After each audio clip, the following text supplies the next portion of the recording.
All right. Hey, everyone. Let's get started then. I don't have any specific plan for this. I guess we'll just improvise.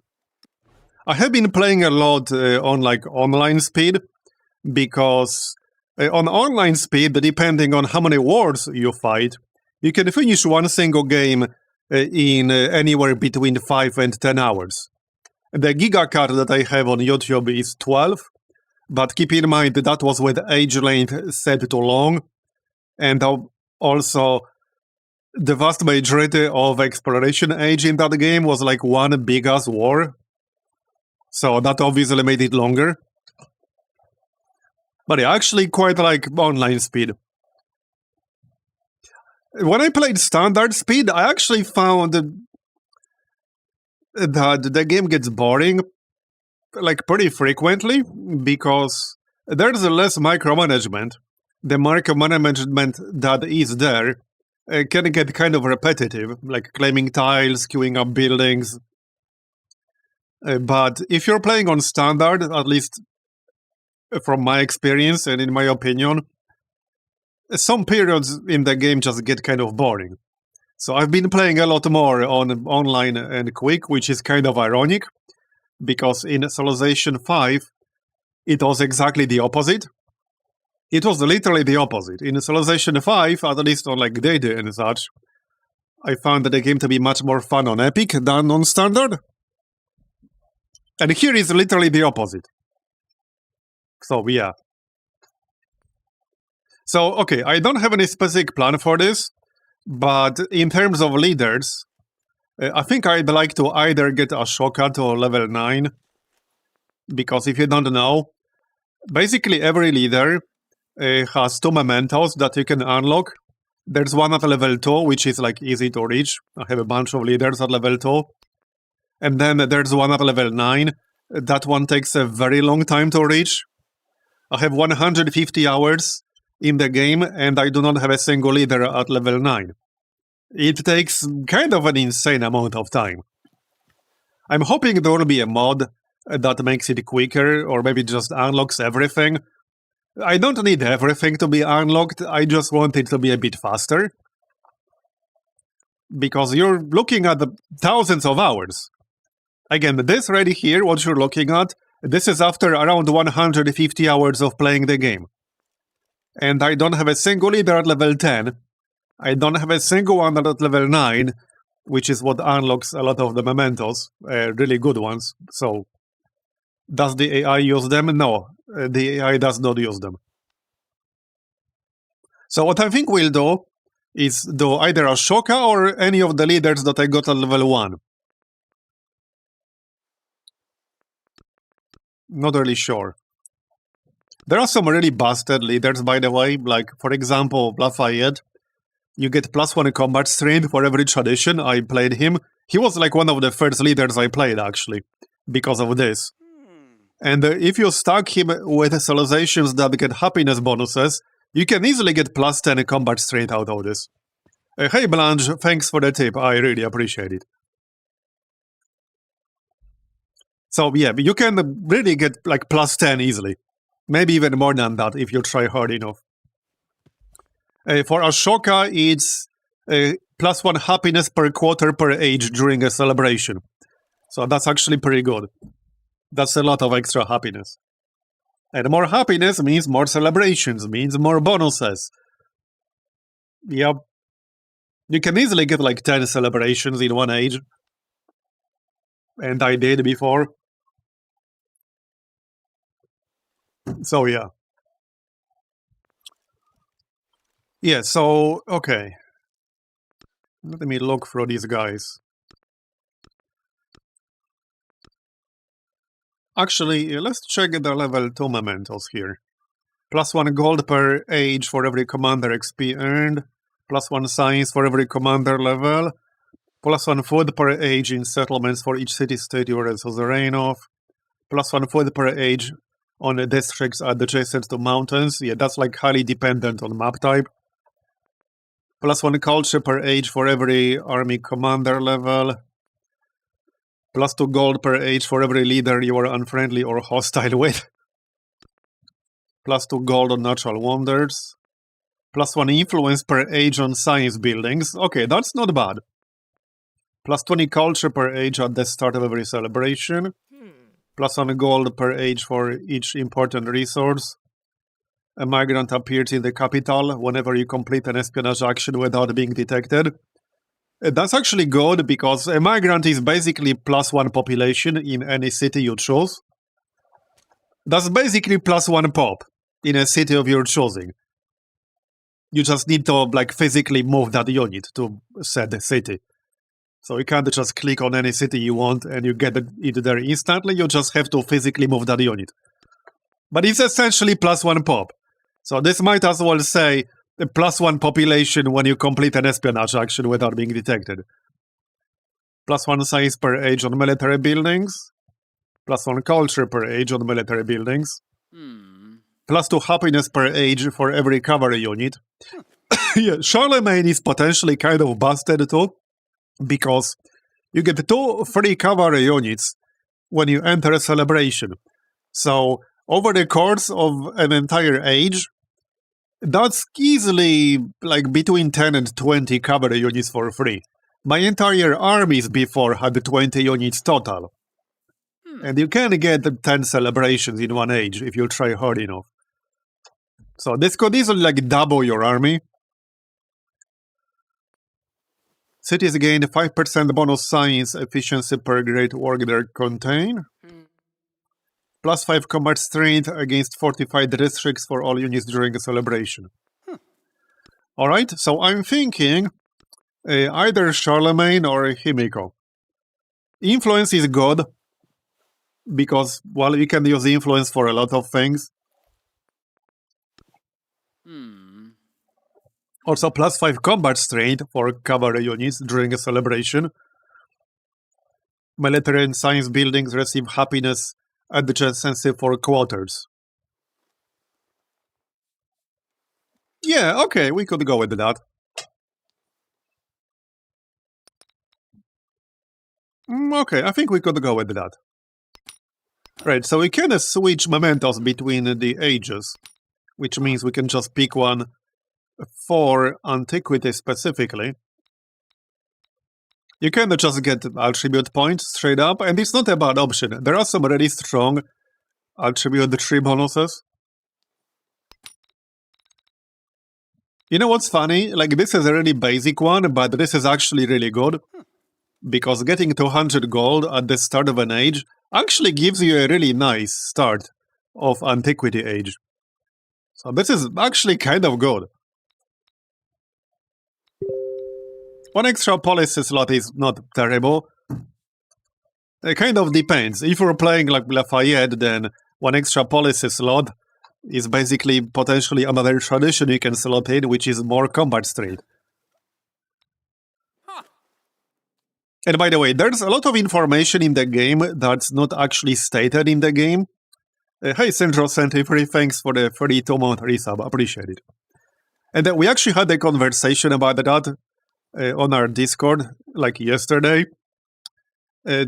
Because there is a +1 science, +1 culture bonus you get for an adjacent quarter in your capital.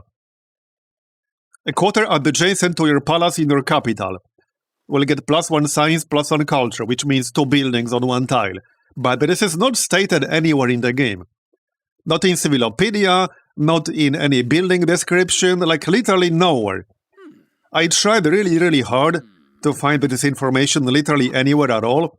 It's not stated anywhere in the game. And I mean, ultimately, it's just a little bit of science and culture, a tiny amount. But it should be stated somewhere. That information is literally nowhere to be found. It's nowhere. I didn't even think about it too much, because, well, obviously I saw the bonus, but I didn't give it that much thought. But yeah, it's just not stated anywhere where it's coming from. It just isn't. Okay, so let's grab the gold boost, and we'll grab bifocals. Because this will potentially allow us to get more city-state allies to absorb.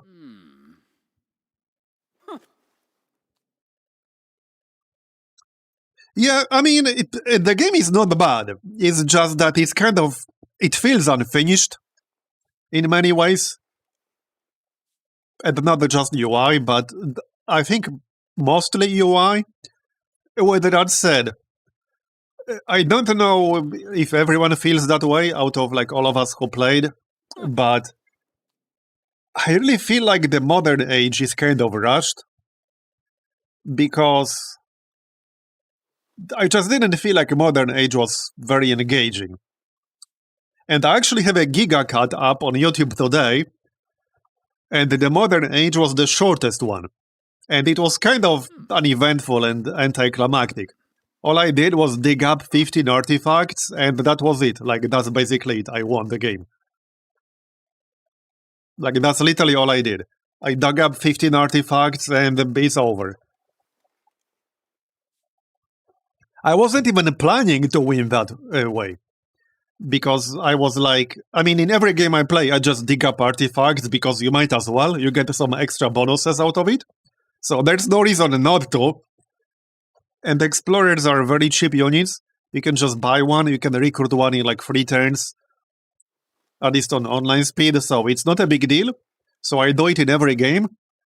And in this one, I was just getting more and more and more artifacts. So I'm like, I mean, okay, I might as well continue doing this. And then I got 15, which is what you need. And then you build a wonder and you win. Like, that's basically it. It was kind of funny. And, okay, speaking of modern age and victory conditions, though, one thing I will also say that's definitely different in Civilization 7 than in any previous Civilization game is that you don't really have to plan for your victory condition from the start of the game the same way you had to do in previous Civilization games. Because, especially in the case of some victory conditions in previous Civilization games, you needed to have an overarching strategy, basically from the start of your game. And while, okay, you could pivot to like culture very late, but that was significantly harder to do. If you wanted to completely pivot your entire strategy, like 2/3 through the game, that was hard to do. In the Civilization 7, you don't really have to give a shit all that much. And yes, you can get a better starting position at the start of Exploration Age and Modern Age, depending on what you were doing in previous ages. But you can very easily pivot to whatever the fuck you want in Modern Age. Because in a sense, Modern Age is just like basically a scenario. And you have to win that specific scenario. So it's a little bit odd. And the victory conditions themselves are much more straightforward, which you can see as a good thing or a bad thing. Okay, what are we going to play? Rome is good. You get some extra happiness. Their units are good. Rome is really, really good if you play Lafayette, because he gets more combat strength for traditions slotted into the government. And as you can see here, the Roman unique infantry unit gets +2 combat strength for every tradition in the government. And then you also get +1 as Lafayette. So that's already +3. And then there's a memento, I believe, that gives you a +1 again. So you can get +4 for every tradition. And you can easily get 10 policies in one age. Like, very easily. It's not hard to get 10 policies. With that said, you won't have 10 traditions to slot in, but you can easily get like +25, +30 combat strength. And the base strength of most units will be like 20, 30, 35. So you can double your strength. You can literally double your strength. And then just steamroll everything in your path. Yeah. It's totally fine. I mean, we might just do Rome, actually. Rome is good. I will say, though, I think my single favorite Exploration Age civilization is Majapahit. Because as Majapahit, you can very easily complete 2 legacy paths. Very, very easily. Hey, wow, Dad, thanks for the Prime sub. Appreciate it. I can actually show you why, since we are already here. So if we look at Majapahit, so one thing Majapahit gets that you can see here is a tradition that gives them production and culture on every marine terrain, which includes navigable rivers. But the reason they're so good, there are two reasons. First one is that you get an extra relic when you complete your unique quarter, on top of all the relics you get normally through religion mechanics. And one of the legacy paths in Exploration Age are relics. So with this unique quarter, you would actually have to actively try to not finish the relic path. Like, you would actually have to really fuck up to not finish the relic path with this. And the second reason is Candy Bentar. If you really read this, you get culture adjacency for coastal terrain, navigable rivers, and wonders. So, depending on what map you play and where you founded your cities, if you have a lot of coastal cities, you can also get some other extra bonuses that increase this bonus. But bottom line is, this one single building can be worth extra like 15 base culture. I had this go up to plus 19. Like, the best Candy Bentar I placed that I can remember offhand was plus 19 base culture. That's not plus 19 total culture, that's plus 19 base culture. And then all of the other modifiers that you have will increase it even further. So like one of these buildings, under the right conditions, can be worth like 40, 50 culture. It's actually kind of nuts. I passed 2,000 culture per turn as Majapahit.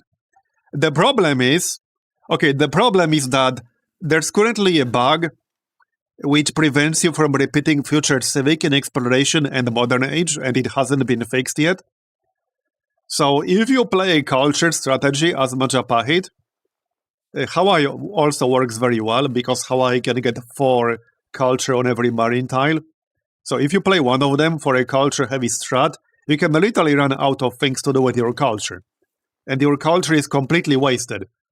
Like, it will literally do nothing. You can be getting 2,000 culture per turn, and it's completely wasted. Because you cannot research anything in civics. So hopefully they will fix that. Actually, like, change my name on that Discord to Marb's Future Civic Fix When. Because, damn it, I played a few really culture-heavy games, and I literally ran out of things to do with my culture. And you can also get 0 turns research time on some civics. If you get enough culture, you can research a civic in 0 turns. Yeah. Anyway, that's one of my favorite civilizations in Exploration Age. So hey, if you're playing like your first game or something, this is a really good choice for Exploration Age. This will make 2 legacy paths like hilariously easy. Like, super insanely easy. Oh yeah, and the other one is... So one of the other legacy paths in Exploration Age is getting 5 tiles that are not a city center with a total of 40 yields or more. So that's gonna be the Candy Bentar, basically. You can get 40 yields or more on the Candy Bentar very, very easily. So this is basically easy mode for the relics and for the 40 yield total on 5 different tiles. It's super easy mode. So great option for Exploration Age.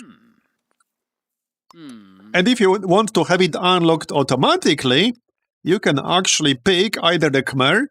The Khmer is a pretty good pick, because one of the things you can see here is that they can build Angkor Wat much earlier.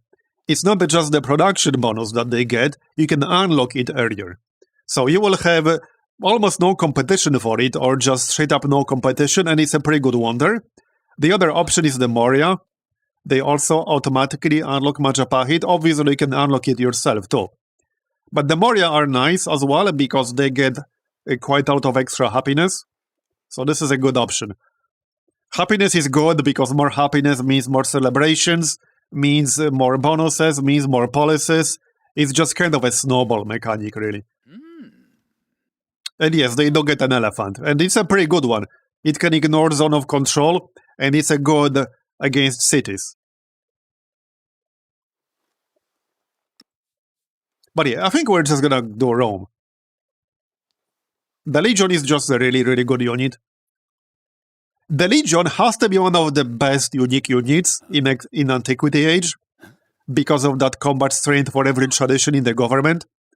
And you don't even have to try very hard to get like 3 traditions, and that's already +6. Also, the army commander can create new settlements for every 3 levels. So if you actively fight some other AIs, you can get the 3 levels very easily. You can probably get 6 in Antiquity Age. That depends on the game speed. But 3 levels is super, super easy. It's giga easy. You can get the 1 level super easily just by fighting like city-states, hostile city-states. They also get happiness, which is good. They get some extra influence, which is always good. And they actually have 5 different unlocks here. 3 for modern and 2 for exploration. And more importantly, if you want to play Spain, and Spain is not bad, but if you want to play Spain, Spain has got to be one of the hardest actual unlocks if you want to unlock Spain for normal gameplay. Because in order to unlock Spain, you have to retake a city that you lost. So you have to first lose an actual city to the AI in a war, and then you have to retake that city. And that's how you unlock Spain, yes. It's one of the most annoying unlocks in the game. And I can show you what Spain does if you want. So yeah, here's Spain. Spain is definitely pretty good. They have a very interesting unit. The Conquistador can only be trained in cities with a wharf, blah blah blah. And each one can only be received once, blah blah blah. And he can only be activated in distant lands. They have some like pretty unique bonuses. I only played Spain once. It's basically a great person, but you can only activate it in distant lands.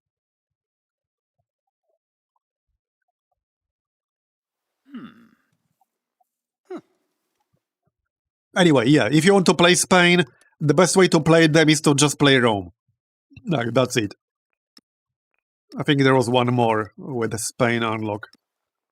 Or is it just Rome? No, I don't think it's just Rome. Oh yeah, here, Greece. Greece is also pretty good. You can get quite a lot of extra influence as Greece, which helps you grab the city-states early. They also get a great person. So for anyone who doesn't know, there are no great people in Civ 7 in the same way they existed in previous Civilization games. There's no great person like unit for everyone. The only way you can get great people is if you play civilizations that have great people. There are like, I don't know, 6 or 7 of them total, or 8.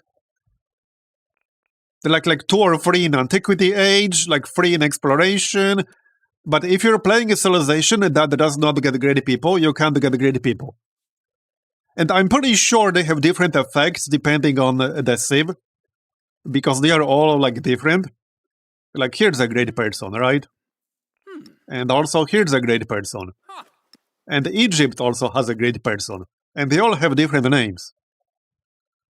So it's kind of interesting, but it's a little bit weird that you cannot get great people unless you play this civilization that actually has them. It's a bit odd.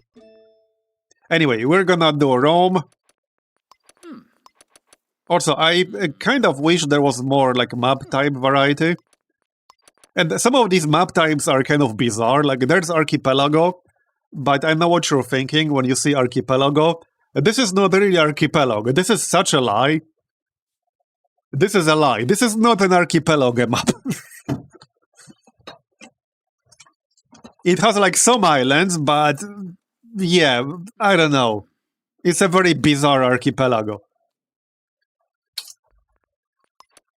I think we're just gonna do like fractal or something. Or we'll just do continents. Continents is fine. We're not playing a naval civ, so continents is fine. I'm still gonna do online here. And I might turn off Crisis. So the thing with the Crisis event is that there are a few different ones. They start at 70%. You cannot predict which one you're gonna get. And some of them are kind of annoying. Not necessarily hard to deal with, they just require a completely different approach. Some of them can mass spawn hostile city-states against barbarians, in a sense. Absolute. Hey, Lesha Kalblo, thanks for the 25-month resub. Appreciate it. And by the way, as you guys probably know, there's no such thing as barbarians in Civilization 7, really? I mean, for anyone who played Civ 6 Frontier Pass with barbarian clans, that's basically what they are in Civ 7. They basically merged barbarians with the city-states. So there are no barbarians in traditional sense. There are hostile city-states that can attack you, but there are no barbarians in the same way they existed in the past. They cannot just randomly spawn. Well, outside of the one event that spawns a bunch of hostile city-states close to your cities and then they attack you. But outside of that, there are no barbarians in traditional sense. That's not a thing anymore.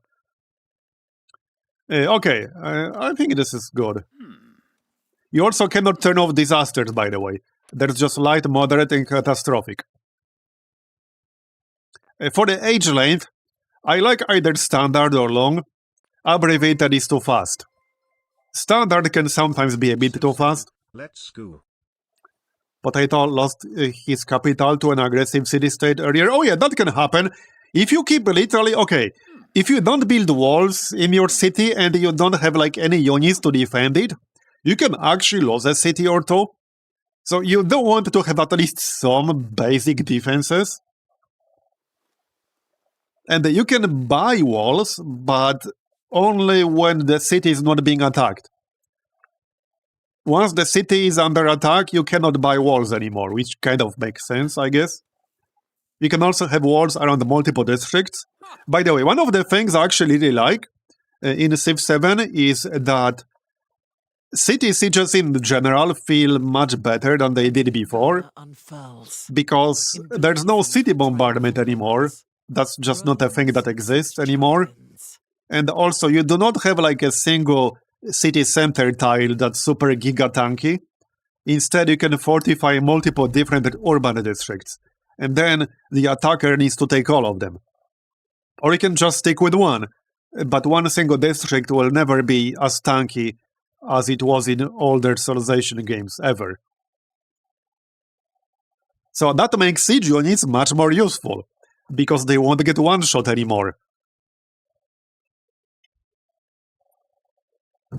This also makes AI less competent at city defenses, because it doesn't get free attack from every single city. Hey Miso, thanks for the 95-month resub, appreciate it. 5 more for the big 100. Alright. What was this? Okay, silk. I mean cotton. Oh, silver is nice. Okay, this is a good start, because silver is plus 20% gold towards purchasing units. I also really like gypsum, because it's plus 4 production to any city other than your capital. If you get a few gypsum resources, you can move them all to a new city that you get, and double the production in that city. From, I don't know, 12 to 24. Yeah. So this is decent. We'll just settle on spot. I don't like to get 2 scouts a lot of the time. Because what you do with scouts is... well, there are no goodie huts in the same sense as they existed in older saves, but you get these events. There are a few different types of tiles. There's an encampment, there's a cave, and you can get some narrative events from those. Some of them are pretty good. So I do like to get 2 scouts. Okay, dice are nice because that's plus 3 happiness and it's a bonus resource. There are two types of resources. Well, there's more than two, but just basically, there are resources you can only slot into cities, and there are resources you can have assigned to anything. Oh yeah, speaking of UI, okay, here's a question for those of you guys who don't know. Here's a riddle for you, chat. You guys are ready? Here's a riddle for you guys in chat. What do you need to research to be able to research writing? Who can give me the correct answer based on this UI, the way it's presented in the UI? You got 1 minute. Well, maybe 30 seconds.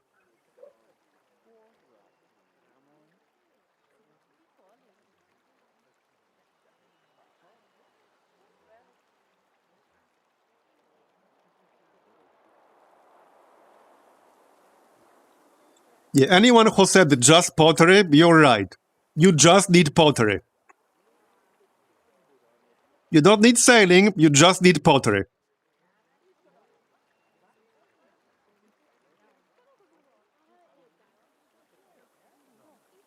Because if you look really close, I can't zoom in, but there's supposed to be like this line that goes from pottery.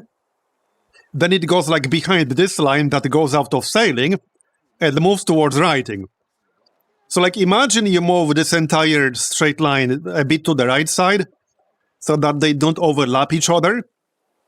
So these are like two separate lines. There's a line that goes from sailing to currency, and there's a different line that goes from pottery to writing. And like they overlap each other, and this one is supposed to like hide behind this one in a sense. You're seeing it now? Yeah. When you see it, it starts to make sense, but man. Yeah. And then there are a lot of small things like this. So now you understand why a lot of us are really annoyed about so many things in the UI. It's just bizarre. It really is bizarre. And look at this one. Okay, look at this one. You see like these small breaks here? I don't even know what the fuck this is supposed to be. Like, and this line is like 1 pixel off from this one? Like, I have no idea what this is supposed to be here. Some weird tangle of lines. I have no clue. Yeah, it's just weird, man. It's just really weird. But the way it's supposed to like go here is that sailing goes to currency, and then writing also goes to currency. Like that's basically what this is supposed to be. But it looks really bizarre. The wheel. The wheel needs masonry and irrigation. Yeah.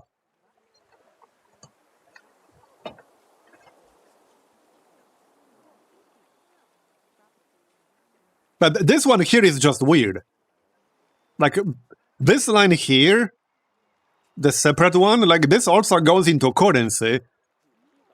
But it's just so weird. Somebody might make a conclusion that like this goes into both currency and mastery, which is not the case. In order to research mastery, you need to have like the parent tech. So like every mastery is just a mastery of that specific tech. So in order to get this one, you need currency, like that's it. That's the only requirement. You just need currency and then you can do currency mastery. That's it. But it's just weird, I don't get it. But yeah, one thing I do like to do is rush writing to get the library for that science boost early on. So we'll just grab pottery here. Alright. Yeah, I'm actually gonna grab second scout.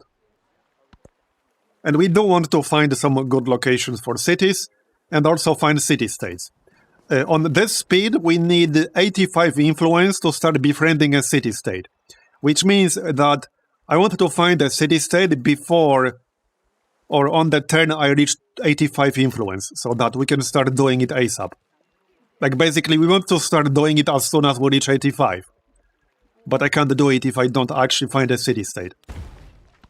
So we wanted to find one as soon as possible.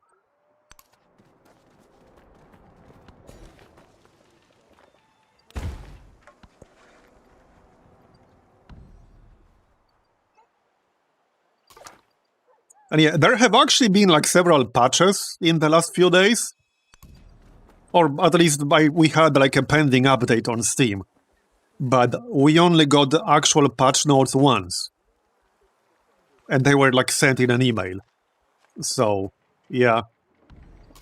Okay, so this guy will go in the opposite direction. Then we can grab the granary. Yeah, so when I build a full quarter, because an actual quarter is 2 buildings. Not this. Yeah, a quarter is basically 2 buildings. Oh, and by the way, one of the really weird things about the Civ 7 is how incomplete the Civilopedia is. There's a lot of information missing from the Civilopedia, but the single biggest one that just makes me scratch my head. Oh, did they add it? They actually added it. Wow.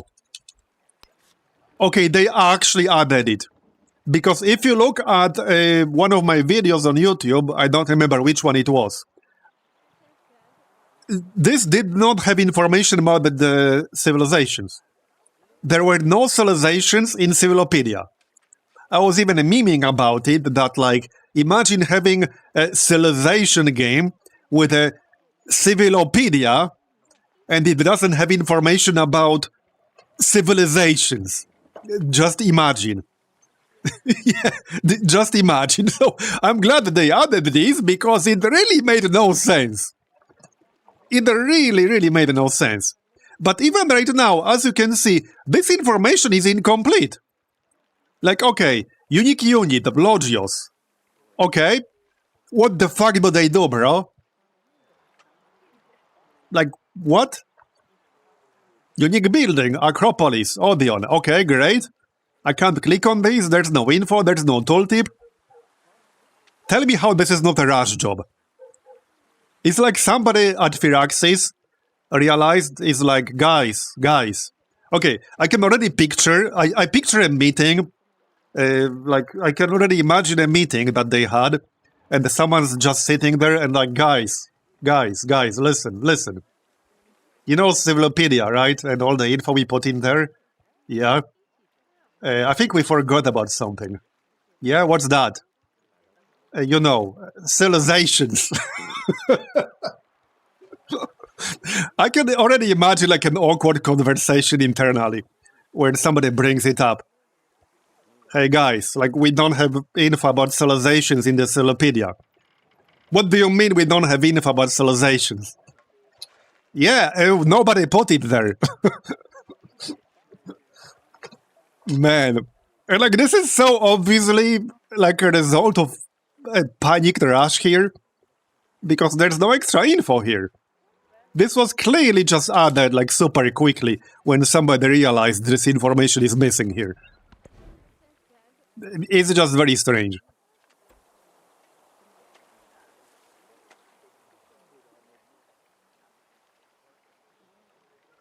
Okay, anyway, let's get that granary, shall we? Also, yeah, when we build a granary, we'll grab the tiles around it. So if I build it here, well, not in this case.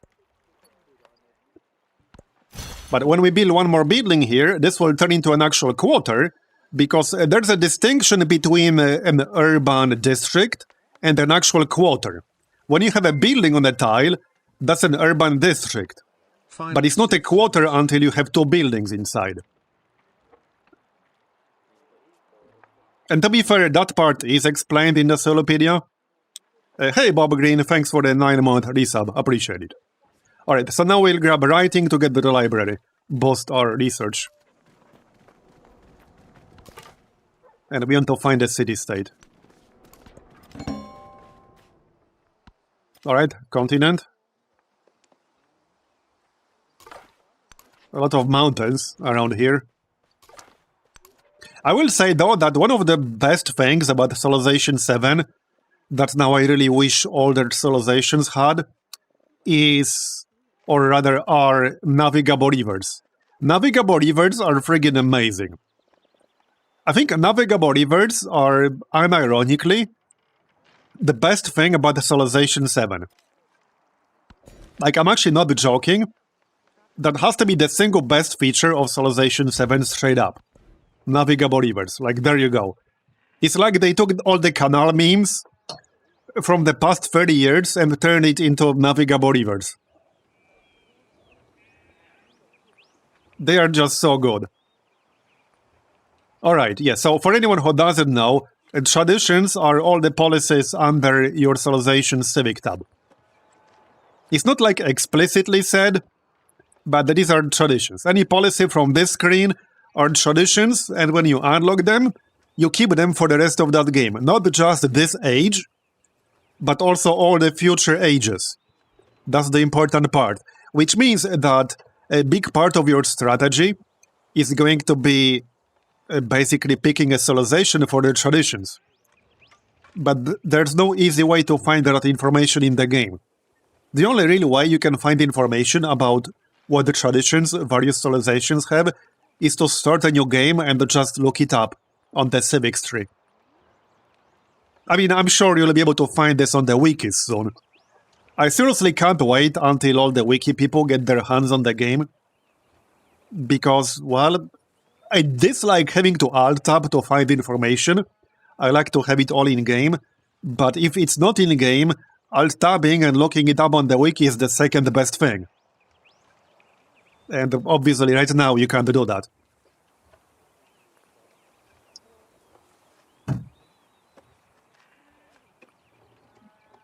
Anyway. Thanks for playing this mobs so I don't have to. Thanks, King Sisyphus. Appreciate it. Thanks for the 4-month resub. Specific things in the Civilopedia, can they at least be searched for once you know what you're looking for? Yes and no. Some specific things I don't think can be searched. Okay, let me test this. Let's check Greece. Okay, so Greece has like hoplite. Units are here, I'm pretty sure. What about the districts? Acropolis. Okay, that's here. Let's see how detailed this info is. Yeah, so you can look for this, and you will get the info. Would be nice if it was clickable, but at least the info is here. They just need to like link it together or something.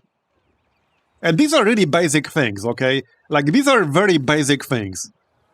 They already have entries for the hoplite, for the Acropolis, Odeon, Parthenon, and so on. But these are not linked. You have to like manually type them in. And this is such a basic functionality, I can't believe that's not here. But seeing how we didn't even have info about civilizations 2 days ago, well, I guess we'll get there. But you see what I mean when I said at the end of my review video that like the game feels unfinished in several different ways. Because it kind of does. It really makes me wonder whether like 2K imposed a release deadline on them and they had to rush the game. Obviously, I don't know, I'm just speculating, but keep in mind, for anyone who doesn't know, Firaxis is not just published by 2K, they are owned by 2K. They have been for a very long time. So if 2K like tells them to do something, they can't say no. Because 2K owns them. So I do really wonder how much influence 2K had on the Civilization 7. And there's been a lot of speculation, and not just from me. In fact, I know Spiffing Brit tweeted about this the other day. And I thought this like already a week or 2 weeks ago, that Great Britain has been cut from the game to include it in a DLC. In the first one that will be coming out. Because they literally had some art, like months ago, that was related to Great Britain. They also dropped some hints during some of the live streams in like August, September. So it really seems like they cut it out of the game to include it in a DLC. And like, okay, imagine having a game about civilizations and empires that's rooted in history. And imagine not having the British Empire. which literally controlled, directly or indirectly, almost 1/4 of the entire world at one point. Imagine having a game about empires and not have that. Just imagine. Like, it makes no sense. So yeah, I do think there's a very high likelihood that it was cut out to be included in a DLC.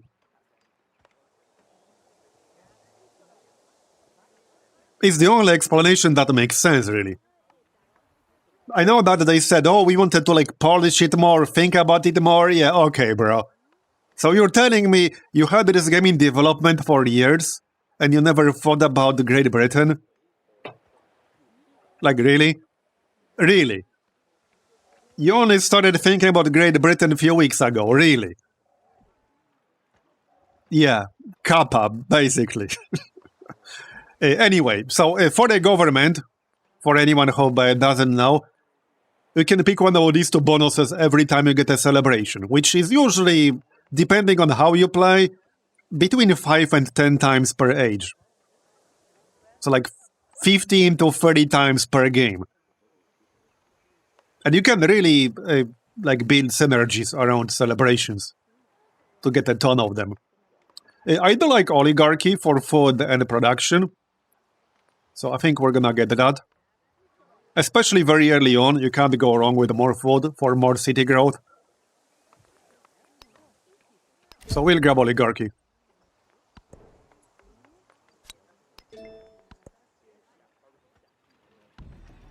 Alright, there we go. So now we claim the tiles because the building is done. Yeah, so let me show you this. So, okay, check this out. If I build a brickyard over here, check this on the left. Adjacency bonuses. +1 science to other buildings, +1 culture to other buildings. So, riddle me this. What does that mean? Because if we look up palace in the Civilopedia, it does get +0.5 science for each adjacent vegetated feature, but riddle me this. Where does 1 science and 1 culture come from on the brickyard if we build it over here? Where does that come from? Here's the brickyard's description.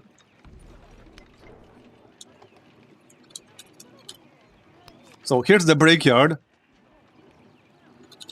Here's the palace.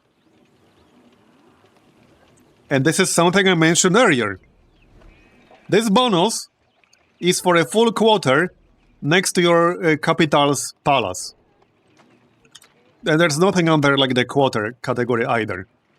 This is just the description for a quarter. But this bonus comes from the fact you have a full completed quarter next to your capital, next to your palace. You could say it's bricked, yeah. But it's not mentioned anyone in the game. And we were actually going nuts in like our Civ Discord the other day about this. Because somebody brought it up. And somebody like posted a screenshot and was like, hey guys, can somebody tell me like what this science and culture comes from? And a few of us were like, oh, it's probably like the leader or the Civ or like some bonus from something. And then we like launched the game and checked it ourselves. And it's like, wait, no. No, it's none of these things. It's literally magic. It's actually none of these things. It's just magic. Anyway, we're gonna build it here. But anyway, it's a thing, it's just not stated anywhere. And don't get me wrong, it's not like some massive amount. But it would be nice if it was stated somewhere in the game. And it wasn't just a magical fairy bonus. I think I'm gonna call it a magical fairy bonus, because that's what it is. Now, we got a scout here. This is from some nearby neutral city. We need to find it. In one turn, I'll be able to start befriending a neutral city. I just need to actually find it to begin with. Alright, let's get the dice. That's +3 happiness. And I'm gonna grab science. There you go. Alright. So, dice and cotton.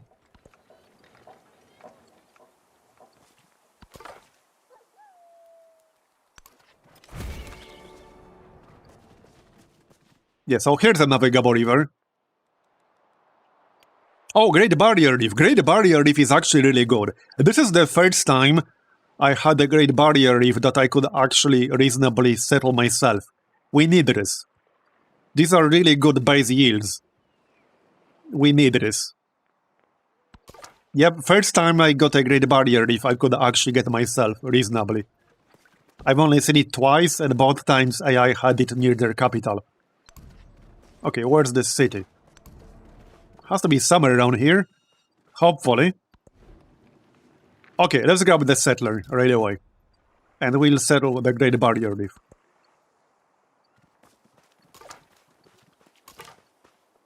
And I mean, here's the thing with the UI. It's often like one area of games, and not just games, that's kind of, maybe not ignored, but often kind of underappreciated how important it can be. And also, speaking like from my own experience in some of my past jobs, I definitely run into like some people in the management who, that's not how they said it, but it was basically like, well, everyone uses UIs, so like everyone is basically an expert on the subject, right? Why do we need a dedicated UI person when everyone uses UIs? That was basically the argument, not in those exact words, but that was basically the argument. Like, we just have a team, we'll have a UI team, and like we'll have a bunch of guys who also do other stuff, and that's gonna be our UI team. Yeah, I'm not saying that's what it is in this case, but that happens in a lot of companies, and not just in gaming. Okay, let's get culture. That will finish mysticism, and there you go. And then we'll be able to pick the pantheon. Okay. So cotton is in range. This one is also in range. Let's go this way, get food.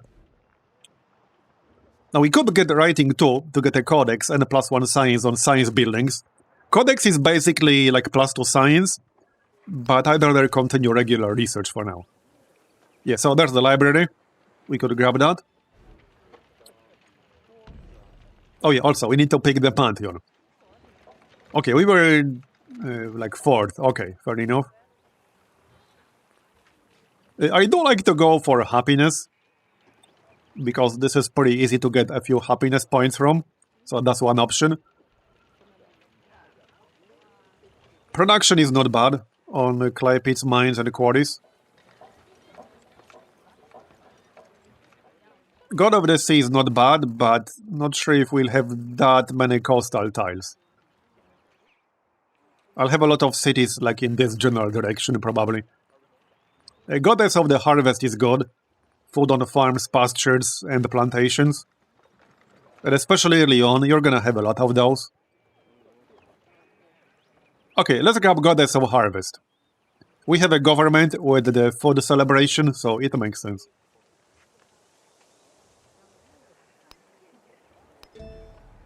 Yeah, I'm actually really curious how Civilization 7 will do in the first month, because there are some really big releases in February. These are not strategy releases, but I mean, most people who are not like super giga hardcore Civ players play other genres too. And we have Kingdom Come Deliverance 2, released like, what, yesterday? We have Monster Hunter Wilds, like 2 weeks from now. Yeah, Avowed 2, I guess. So I'm really curious how Civ 7 will do. Because it's a stacked month. This is the most stacked February I remember in a really long time, because normally the first quarter doesn't have that much going on. But this is the biggest February I remember in a really long time.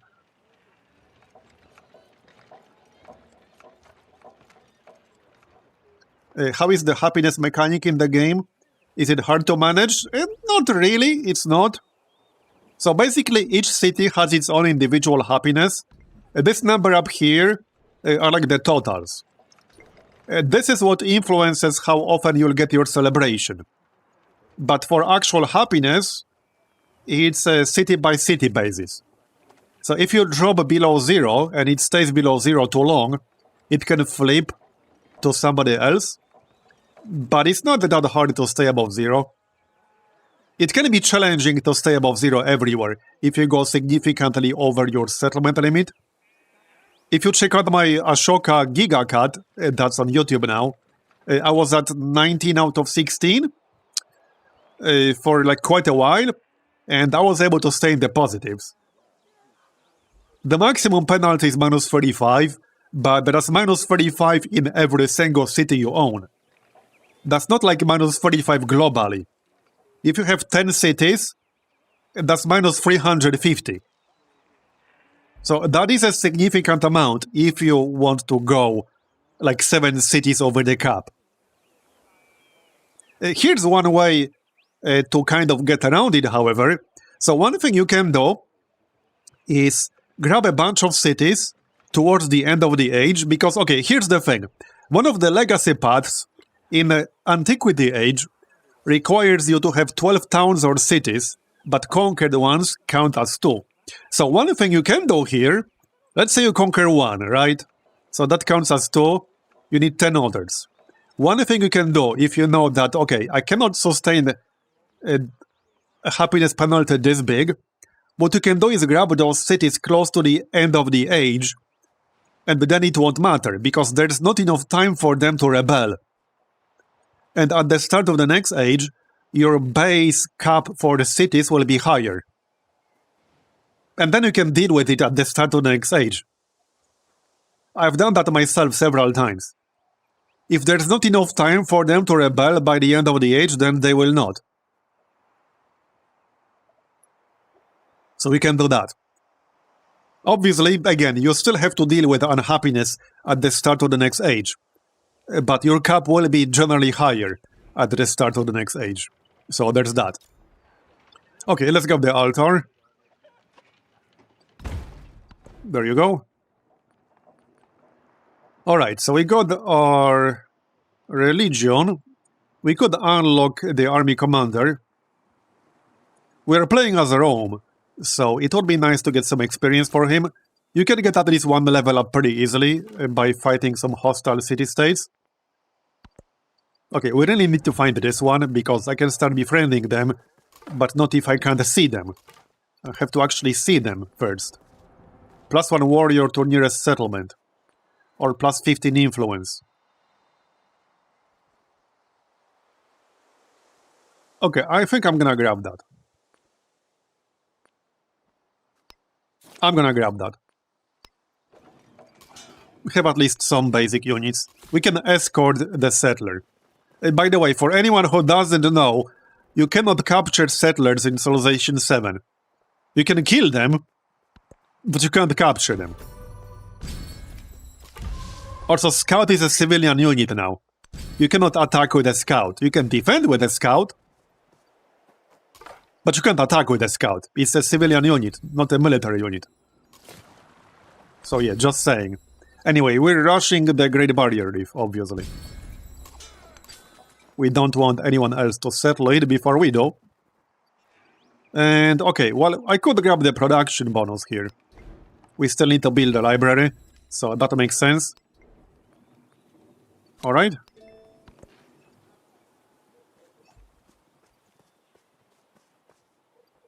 Yes, Scouts demoted from military unit to Boy Scouts. Yep. Okay, where the heck is this city? Has to be somewhere here. The thing is, if I go too close, I might get killed. We can use a special ability that reveals a bigger area around the Scout. That might actually kill the Scout when I do it on the next turn. But if it reveals the city, I would say it's worth it. Definitely worth it. Yeah, so if I stay here, they will kill me. But if it reveals the city, it's worth it. Right here. Didn't get it. Okay, well, that's unfortunate.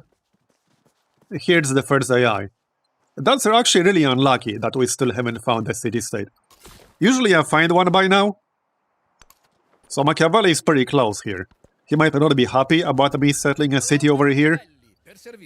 But it is what it is. Let's do friendly greeting, since we haven't spent influence on a city-state yet. And I mean, we can do research collaboration. Yep. We still have enough to start befriending a city as soon as we find one. Alright, so irrigation is good because garden can be worth a lot of food. Sailing is good if we get a lot of marine terrain because of the fishing boat bonus. Let's actually grab writing too. It will increase our science output. And we'll grab that library. Yeah, so as you can see, if I build it here, I will get the +1 science and +1 culture, because we're getting a full quarter next to our palace. But again, this is not stated anywhere in the game. We're playing on Deity. But yeah, this is not stated anywhere in the game, so we might not even know, like, why that bonus is there? What it comes from? Like, is it a magical fairy or what?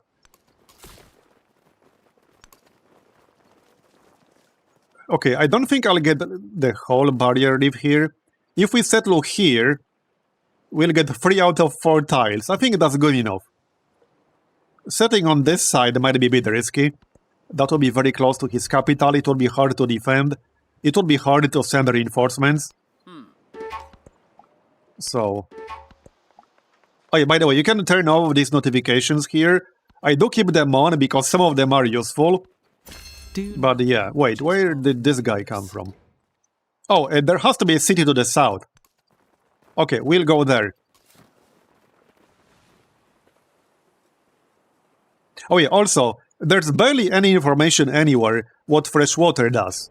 And it just gives you a little bit of extra happiness. Yeah, like, you can't look up fresh water here, but it's somewhere in the Civilopedia. It's like +5 happiness or something like that. So it's not that big of a deal. It's nice, but it's not the end of the world. So we could settle here to get an extra barrier reef tile.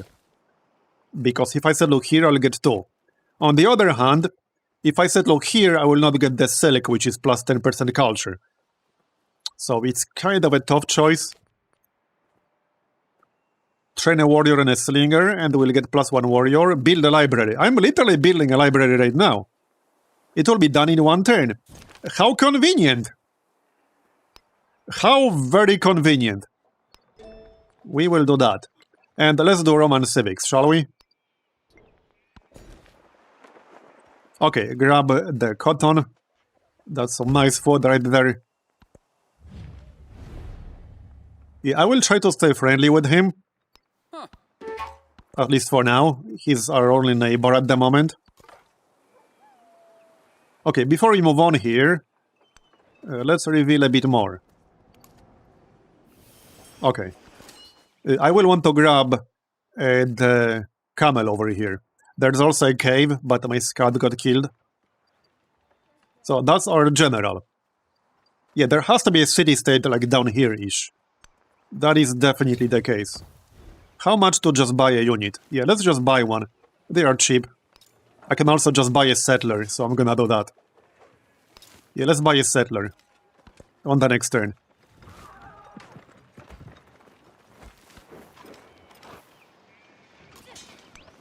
Okay, there you go. Now we can buy a settler. I don't want to wait 3 turns, just buy one. And we can grab 1 more unit here. Prepare for a potential war. And hey, I mean, we're playing a setup that's good in war, so I'll want to probably take advantage of that eventually. Have 2 markets, +1 scientific attribute point. Anything that gives you attribute points is very good, so I will definitely take that. And try to get it done. Alright, this is gonna be the city. We'll get 2 tiles with Great Barrier Reef, which is fine. We'll get the silk in range. So, it's a good one. Alright, there you go. So, grab the silk here. Then we'll get the fish, which is +3 food. This goes in the capital. Actually, not yet. It's not connected at the moment. Okay, well, I don't really want to fight this guy right now. We need to really discover this city down here. This is very unlucky with the city-states. Usually, I know about at least like 2, if not 3 city-states at this stage. So this is kind of unlucky. Okay, let's just kill this dude. Alright, and there's a promotion. We do want to try getting that level 3 on our commander, because then he can start a settlement. I do like having Bastion, because then you can build fortifications faster. Which is good not just defensively, but in an offensive war this can be very useful too. Alright, and let's go in this general direction. Northeast.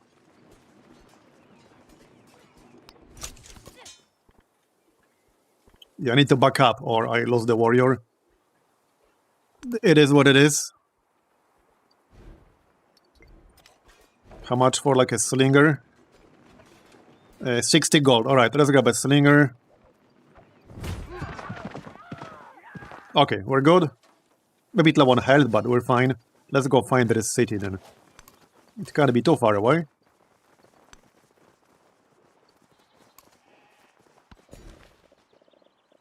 Right, let's grab the fish, and then we'll get the Great Barrier Reef. Alright. Don't really need the Sopit that much.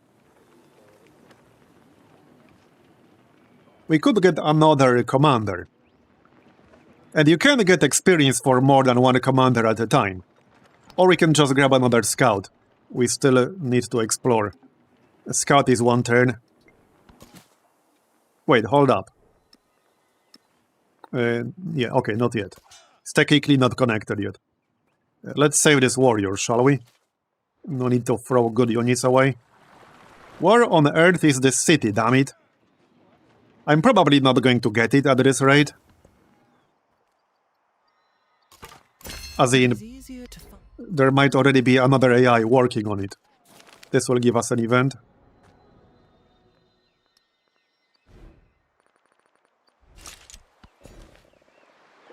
Okay, Great Barrier Reef. And we'll get culture to unlock our civics faster. Now I could get started on our unique quarter. Probably should.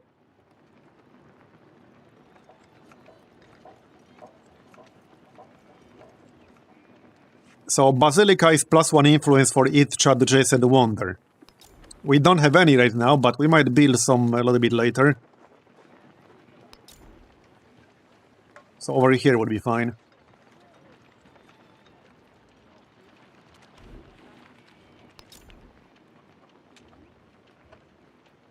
Like, this is not a good spot, because you can't build on resources. So these 2 tiles cannot have wonders. None of these locations is that great, because we have mountains to the north, we have resources to the southeast, and we have coast to the southwest. So, like, none of these are super amazing. But I guess it'll have to do. Yeah, these 2 are next to the city center, so I'm okay with that. And remember, for anyone who doesn't know, by the way, in order to get your unique quarter, you have to build both these buildings on the same tile, and you cannot sell buildings in Civilization 7. If you make a mistake with building placement, you cannot take it back. You cannot sell a building. So if you fuck up, you just have to either reload an earlier save or live with your fuck up. And this is even more important in Exploration Age and Modern Age, because of the overbuilding mechanic. I covered that in my review. Yeah. So definitely don't fuck up. Okay, so this is a nice tile. We got a nice Navigable river here. It's pretty close to the capital, but I think this might be a bit better.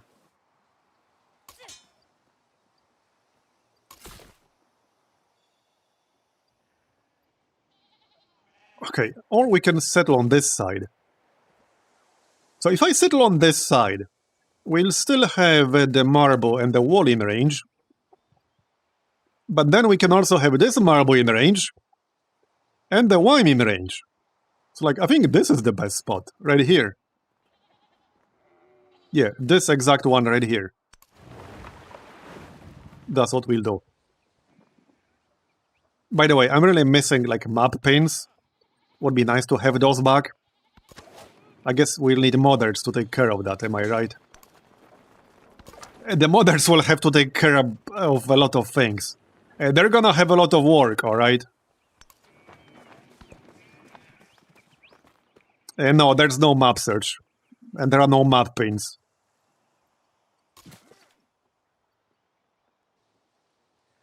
Okay, right here. This exact one. That's gonna be a nice city. Okay, where the heck is this city? It has to be somewhere around here. Ish. Okay, and obviously there's one to the south. In all that tundra. Might not be a great one for annexation, but we can always just be the suzerain and get the suzerain bonus. Yeah, so he's attacking me. I just wanted to, like, uncover this city. I don't care about killing this dude. I just want to see the city, that's it. Alright, let's get the city started. There you go. Alright. Yeah, we'll grab the silver.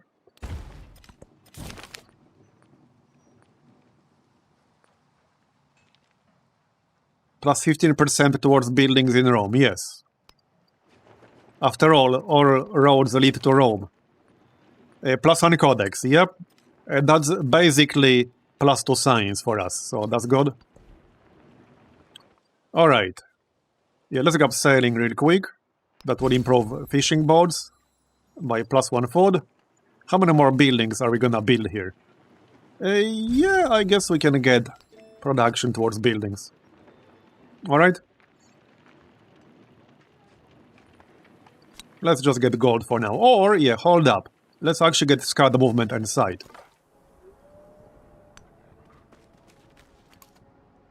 Okay, there it is. Seriously? I was one tile away from, like, seeing this area. Okay, well, at least we got it now. This is a pretty decent city's location. So we'll get this city later. Nobody's working on it, just us, so that's good. I was a bit worried that, like, Machiavelli will already be working on this. I'm surprised he's not. Maybe it's because of this lake in the way. Yeah, maybe, like, he didn't explore in this direction because of the lake, I don't know. But he's not working on it, that's good. Okay, 29 food, 13 production. Let's get more food. Actually, let's move towards this gypsum here. Gypsum is good, especially once we convert this town into a city. Okay, well, let's keep exploring, shall we? There's probably another city in this direction. We also want to grab the camels, and we want to grab this cave. Yep. This guy can handle that. Keep the warrior in the town. And there's obviously one more city down here. We know as much. Yep. Just need to uncover it.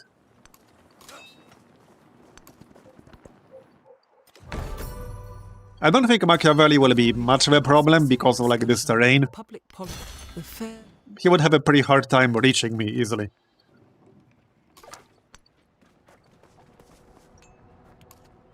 Okay, good.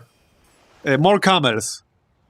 Bit of an awkward spot, but camels are never not good.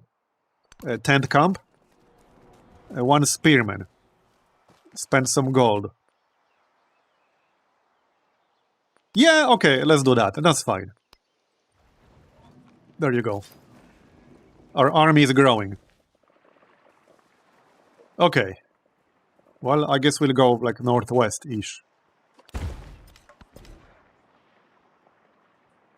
Alright, masonry next. That will unlock the monument as well. So plus 10% food, gold, and culture in towns with a specialization. Oh yeah, this is also plus 1 settlement limit, so we want that. Now we can complete our unique quarter right here. So this is also like on our UI wish list, I guess. It would be nice to see a very clear indication of where you have to place this to complete your unique quarter. Because otherwise you just have to hover over every single urban district, you have to find it. It's not a big deal right now at the start of Antiquity age. But when you get to modern age, and you have a massive urban sprawl, that becomes a much bigger deal. I do like the resource system, that's one of the better things about Civ 7 for sure. Anyway, so we'll complete that.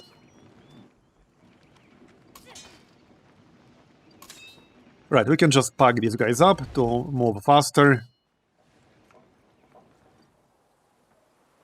Yeah, that's a bunch of units here. There we go, okay, so we'll start working on these guys right away. And they will stop being hostile when we reach this level here. So in 8 turns, basically. Yep.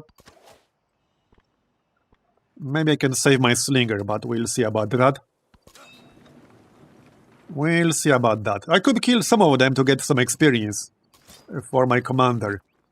But there's a cap how much experience you can farm of city-states. You cap out pretty quickly, but you can get like 1 easy level from this, at least. Alright. That'll do. We can use that spearman. Okay, we need some food in here to make this grow faster. Yeah, this is because of the narrative event. It's temporary. So, yeah, let's keep exploring, shall we? We have other scout coming from this direction. He can get this cave over here. There's no need to back up with the other scout. Okay, good. Where are other AIs hiding? Yes, there's no quick move option. I know, right? It's one of the first things. It's the very first thing I checked when I launched the game. I went into options, and it was literally the first thing I looked for. And I'm like, bro, am I blind or is it not here? Surely I'm just like missing the option somewhere because there's no it doesn't exist. And I spent solid, like, I don't know, 10 minutes looking for it. And it just doesn't exist. It's not a thing. It just straight up does not exist, period. And most of the time you don't have to wait for one unit to finish its movement to go to something else, but there are some cases where you do actually have to wait. And it's extremely annoying when you do. With some naval units and also with some missionaries in some cases. It can get really annoying. Okay, we are getting +1 settlement limit soon, so I could grab a settler. But we got quite a few heavily wounded units here, so I think an extra unit wouldn't hurt. Yeah, our 2 warriors are almost dead. Let's just get a quick warrior, it's only 1 turn. Okay, here's a ruin, we'll grab that. Yeah, okay, here's an AI. Okay. Let's do friendly for now.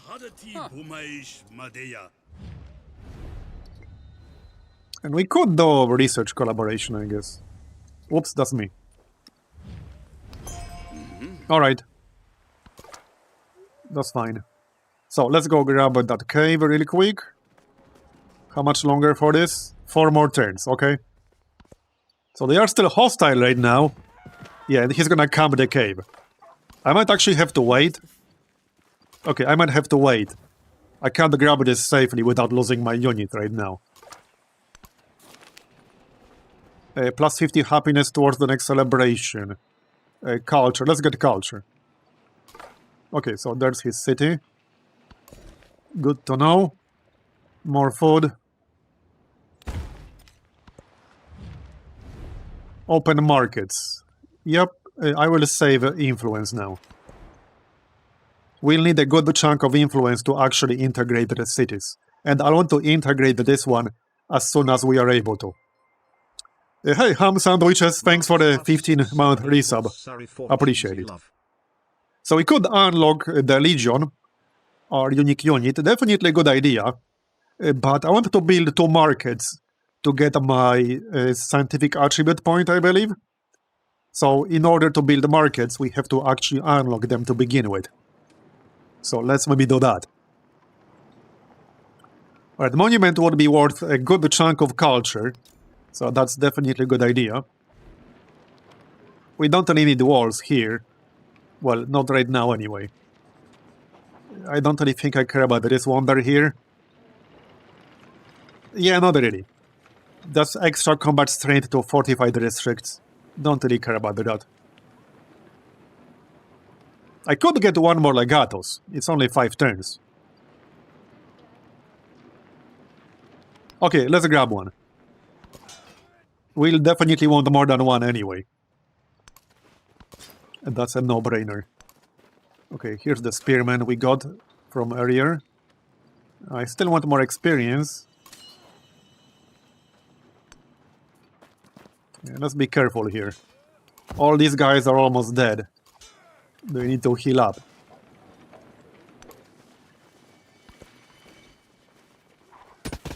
Okay. Those who steal from one person spend their lives. So +1 settlement limit. Also gain a free infantry unit in new settlements that you found. That is pretty nice too. Won't say no to free units. Okay, what's this? Yep, okay, that's like a neutral city AI already took over. Yep. Alright, this is cultural point. I like how I spent the point before I acknowledged I got it from the narrative event. I guess we did it backwards.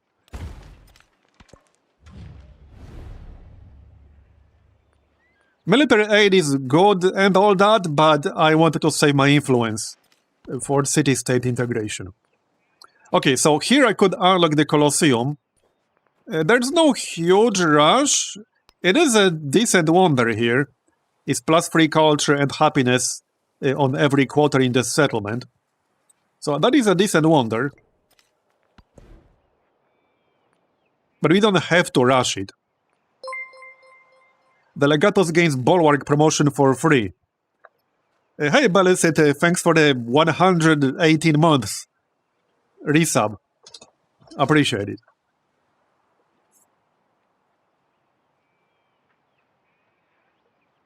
One month for every upcoming Civilization 7 DLC, am I right? Yeah, nukes are actually hard to get in modern era. I have yet to use a nuke. I just win the game like before I even get a chance to do that. Yeah.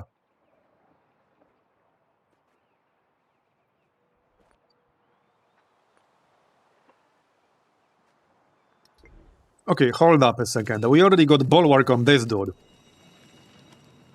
Actually, no, we do not. We actually do not. Okay, hold up. Hold up.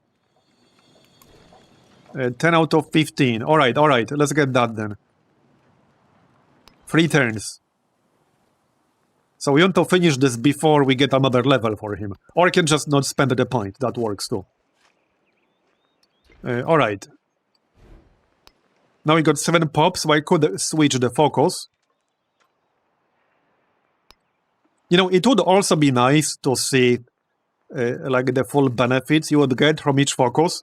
Because if you really want to make a data-driven decision for the town focus, good luck figuring out the exact benefits you'll get.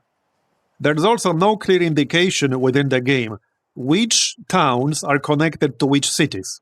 Because this is really important. You can sometimes kind of figure it out if you look at the road, like over here. But it gets much more complicated later on. Hey Red Narikan, thanks for the 34-month resub. Appreciate it. Hey, another hype train. So yeah, what I would like to see is a clear indication of which towns are connected to like which cities. Because this is super important. for when you pick your focus. And not just that. Now, I could just keep it on 50% faster growth for now. And it's not that it won't grow when I pick a focus. It will lose this bonus. And sometimes, if you have a lot of farms, or pastures, or plantations, it can actually grow faster. Fishing town is probably worth it in here, because we don't have a bunch. The best way to check is to go like over here. So we have one plantation, one fishing boat, one farm at the moment. So we have 3 total. Yep. Okay, that's not really worth right now. Let's keep growing focus for now. Alright. So... well, I can kill this warrior, but I will not get experience because of this stupid mountain.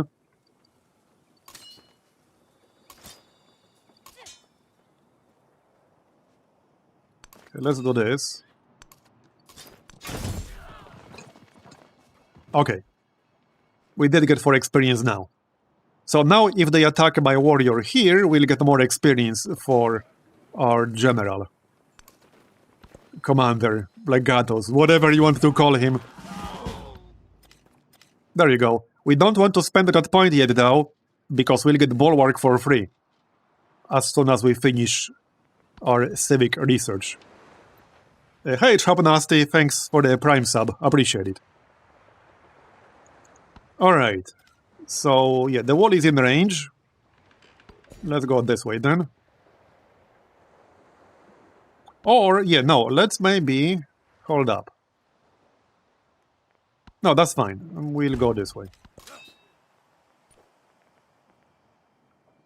Let's see now. How many more turns do we have? Okay, 3 more turns and then I will turn friendly. Let's do something like this. I won't quite kill him, but that's okay. Yes, I will. I actually will. And you can see we are already only getting 1 experience. But hey, we got some decent experience without even declaring war on anyone. So that's good.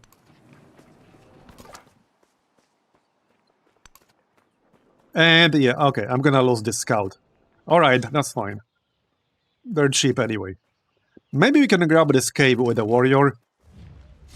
Okay, 1 more turn and they will stop being hostile. So I will just grab this with a warrior. And we need to settle this camel before somebody else does. How much gold to just buy a settler? 145. I might just do it right away. Yeah, let's just do it right away. Yep, there you go.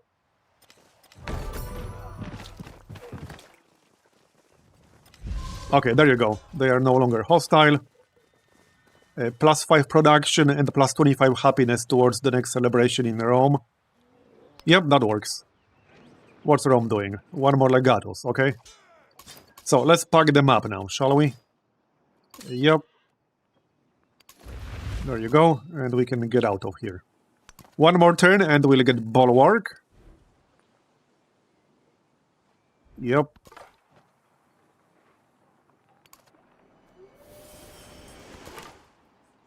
Oh, we didn't die. That's good.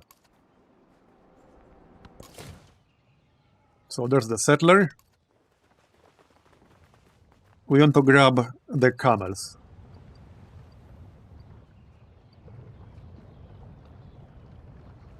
So I'm thinking... this is not a bad spot. We'll get the dice, which are always nice because of happiness. We will get the camels.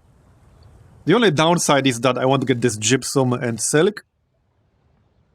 So I can't get like everything. Okay, this is actually a nice spot. Okay, if we settle here, not only it will fill this gap nicely, and probably prevent Machiavelli from settling here, we'll get the silk, we'll get the gypsum, we'll get the incense, which is plus 10% science. With that said, I want the camels, so this guy is still gonna get the camels. So this guy could settle here. I really need, like, map pins. But this guy can settle here. And then we'll settle here. Yep, that's a good plan. I like that.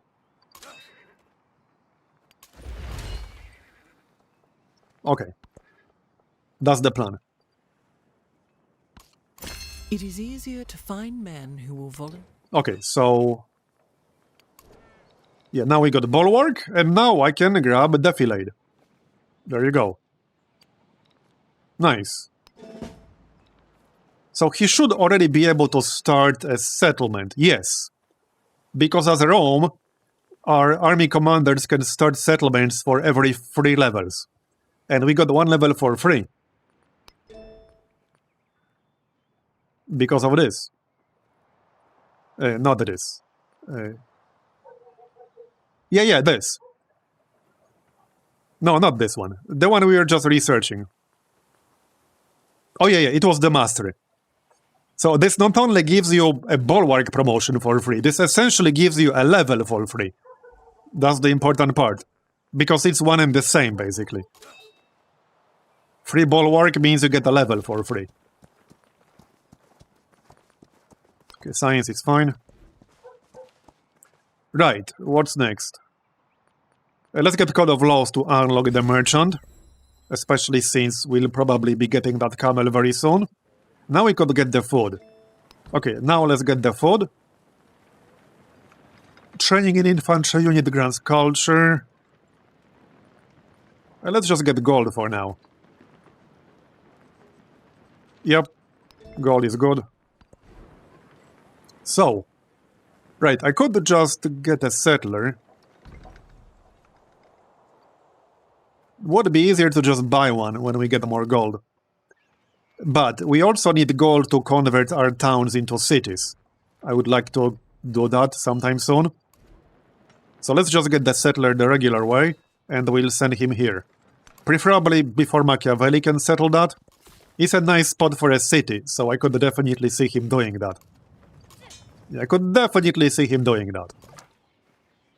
Okay, let's keep exploring this way. And that's an inactive volcano. We might still find some city-states up here. Oh, that's a ruin. Campfire, whatever. Goodie hut, basically. When I was Okay, there's currency. Now we can get 2 markets for the quest.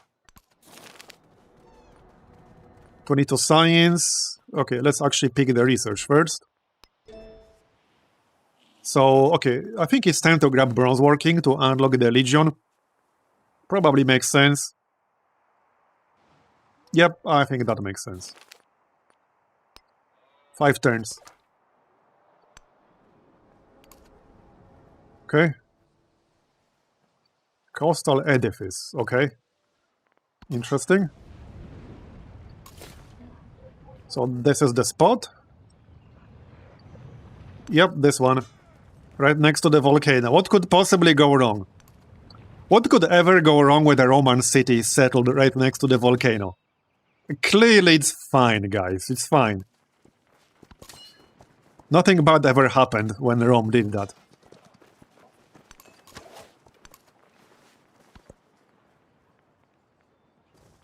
Yeah, I think this is a water goodie hut. I don't think I've seen that one before. Alright, there you go. And by the way, repairing things is actually very easy in the Civ 7 because you can do it with gold. So like if half your city gets destroyed by like, I don't know, a massive hurricane, you can just pay gold to repair everything instantly in 1 turn. And repairing improvements is actually super cheap. Probably cheaper than it should be. You can repair improvements for like 10 gold, which is nothing. Later in the game you can be making hundreds of gold per turn. So like 10 gold is nothing. Alright, so yeah, I do want the camels ASAP.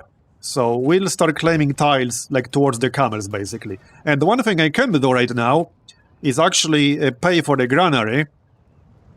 And then we can claim the camels the next time the city grows. Because a completed building will claim the tiles around it. So, I think that's worth doing. Oh wait, I can't build it here right now. Right, fair enough, because it needs to be adjacent to existing districts. I could get 2 build... Okay, no, that's not worth it anymore, never mind. Not worth it anymore. I would like to convert one of these towns to a city soon. This one, probably. 150 gold. We can do it on the next turn. It's pretty close to Machiavelli, so it might be nice to have a city over there. Here's another neutral city. So I could start befriending them, but if I do that, I will severely delay integration of this one. It might still be worth doing, but I don't know. I'm surprised that the AI hasn't started befriending this one.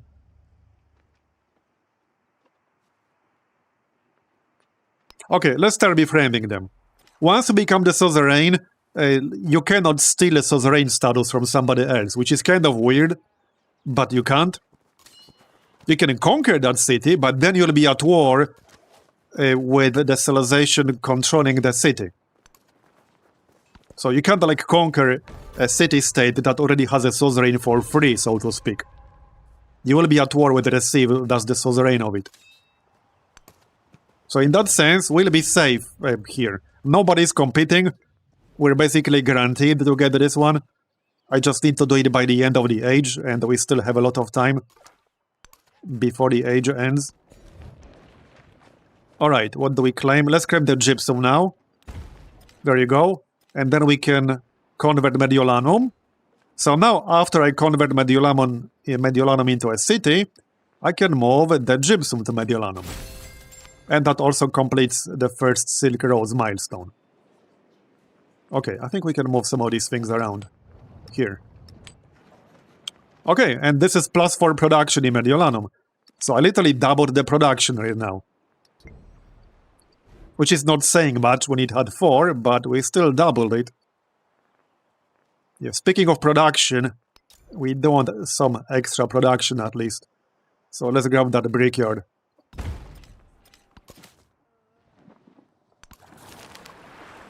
+22 science.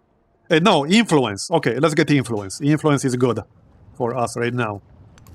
Oh yeah, and we'll be getting extra units on the towns. That's also nice. And we have 2 army commanders. So the number of units you keep in the next age is determined by how much space you have on your army commanders. Which means that if you have a really large army and you want to keep it, you need to recruit more army commanders. Just something to keep in mind.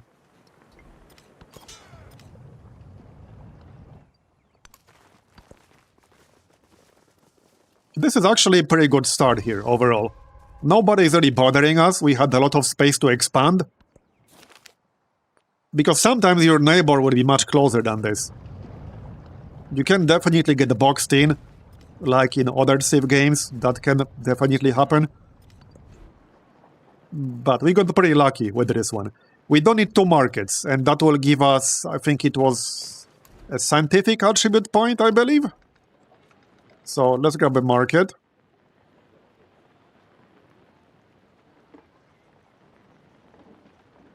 Well, we can get another quarter that's adjacent to the palace for that extra science and culture. That probably makes sense. Okay, that does make sense. It's only +1 each, but it all adds up.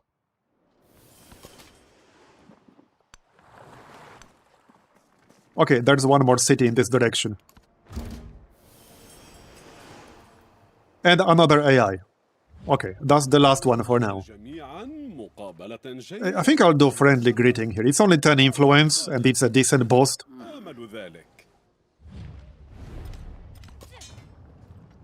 We're not ready to go to war with anyone right now. I will probably go to war by the end of this age, but I don't know. We'll see. It's kind of funny because we're playing like a war-friendly setup. But there's just no reason to go to war right now. And we're not really close enough. It would be a bit inconvenient to do that right now. But I will move in their general direction. Okay, so there's the settler. We want him over here. Exactly right here. Or, well, we could also grab that horse. Yeah, if we settle here instead, we'll get everything and also the horse. So that's probably better. I'm not actually giving anything up by settling here instead of here. And we're gaining the horse. Yep. Okay, that definitely makes sense.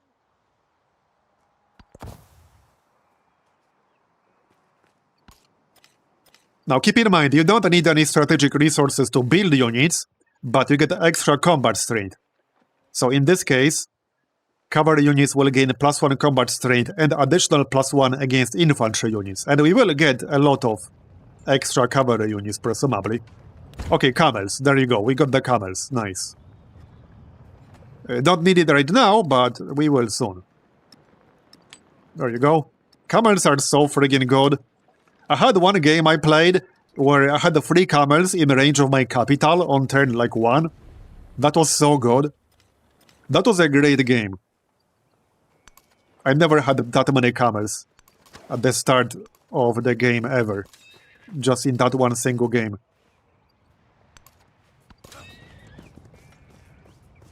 Okay, let's heal these guys up, shall we? Yep. One thing I do like is that when you fortify a unit, you're not like fortifying that one specific unit, but you are building temporary fortifications on that tile. So you can move out with that unit and then move in with a different one, and the fortifications will still be there. So it's like a pretty flexible mechanic, actually. Which is why I really like building them one turn faster through the commander promotions.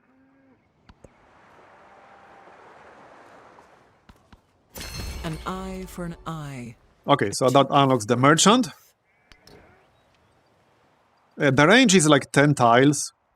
So I guess for now I would have to trade with Machiavelli.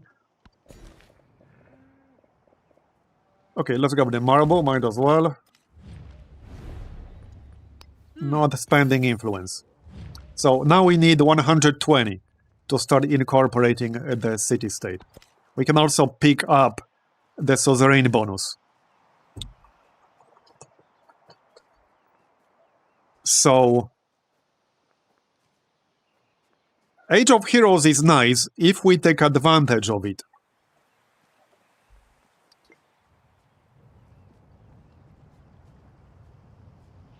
That's a big if. I think if I go to war with someone, it's most likely going to be Ibn Battuta here as Persia.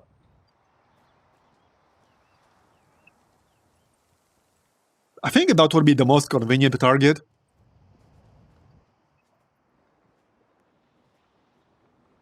Look at all these mountains and lakes here. This would be very annoying to attack. So I think he's gonna be the most convenient target if we do that. So I could pick up Age of Heroes. It's just that it will do nothing until we actually go to war. So something to keep in mind.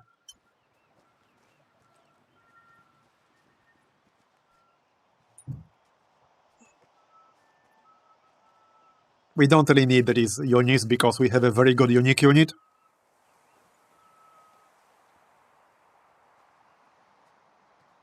Now the hill fort is very good for defense.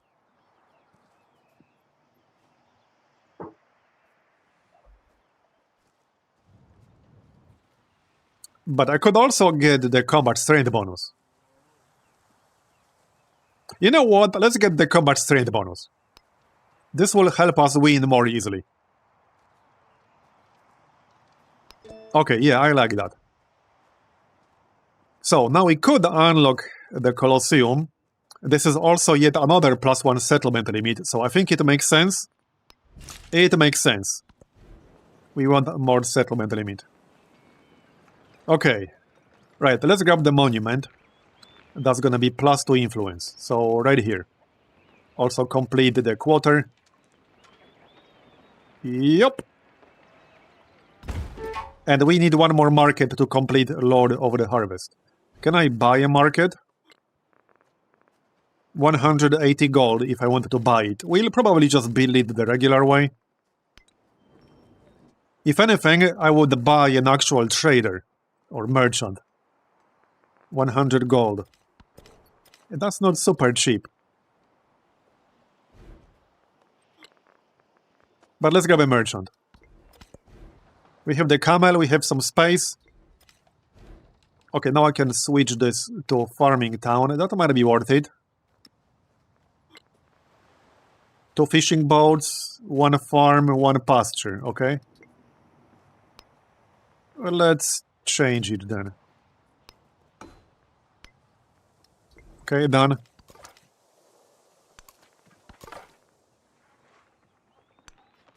There's still a neutral city somewhere up here. Okay, there's the other general.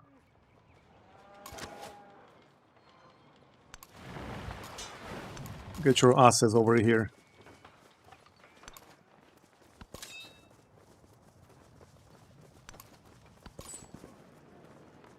Okay. Oh yeah, and we did also get one for free for like finishing the research. That's fine. If I get a city a bit closer, we could maybe get to Pataliputra, but I would have to be much closer.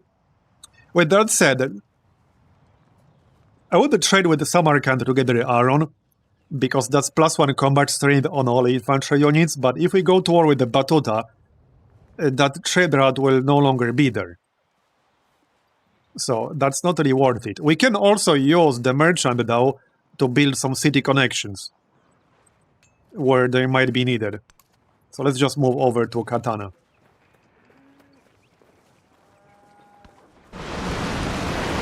Okay. Did anything get destroyed?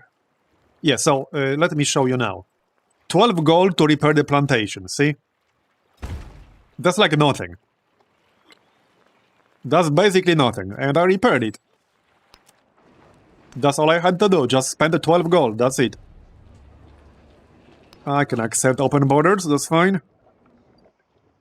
Alright, let's get the wheel to unlock some better units. And also the ballista. I'm slowly preparing for a potential war here, because I do want to do that. Now we want the second market to finish the quest. So let's do that.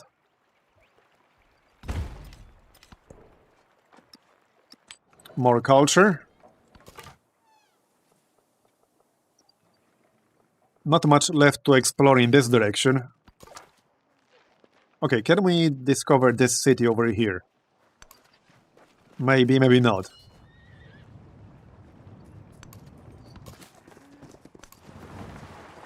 I also need some gold to upgrade my units soon. It's not super expensive, but we will need the gold to do that. We will have 2 horses, because Sundapura already has one here. That's 3 tiles away. And then we'll get this one. 1, 2, 3. Okay, this is good. That's 5 out of 5. And we got the Legion. So, very nice. We have a pretty decent army now. Yes, we do. Now, if I want the horses, I'll need to go around this mountain, unfortunately. It is what it is. So, another suzerain. We could grab the megalith, that's not a bad one. But this is also good. Receive a free civic when you become suzerain of a city-state, including this one. I quite like this. There's also +1 social policy slot, which is nice as well. We will still get at least 1 more suzerain up here. Probably exactly 1 more. So this would be worth 2 free social policies. That's still very good. I mean, civics. So I'm gonna grab the free civic. Okay, there we go. Discipline, that's good. And incense. Here you go. Plus 10% science. Okay, here's 1 more city. So I can't go through here. I could pay for open borders, but I don't want to do that. They might kill me here, but it is what it is.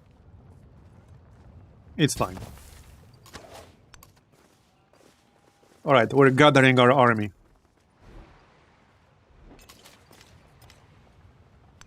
Oh yeah, there are bridges. In case you're wondering, you need the relevant tech. But there are bridges. And they can be pretty good gold, too. And you can spawn them. I could have a bridge on like every one of these tiles if I wanted to. Okay, so we can get some connections.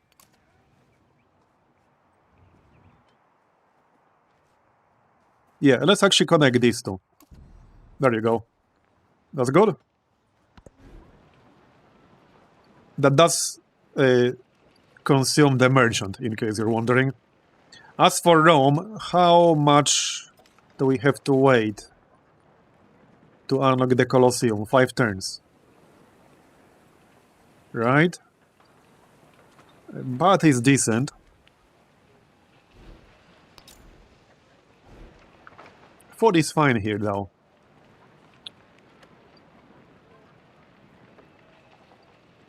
Don't really need walls in my capital all that much. We could grab barracks. +5 happiness is actually pretty good. And it's a bit of extra production. Let's build the barracks on the palace here.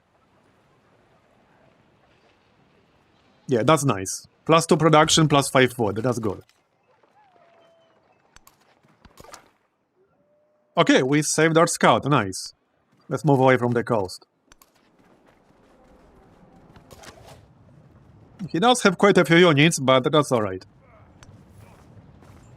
So 30 gold to upgrade to the next tier, alright?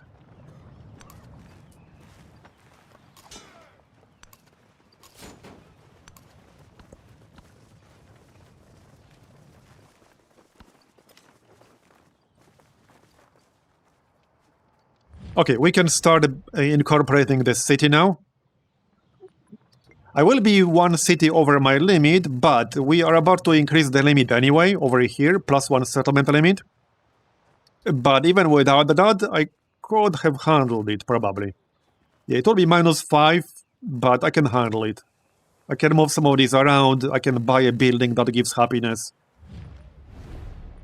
So yeah, let's incorporate this. This is a very good city location here. I could probably still have a city like over here. I might do that eventually, but maybe not right now. Especially if we plan a war in the near future. Oh, I can't accept this. Fair enough.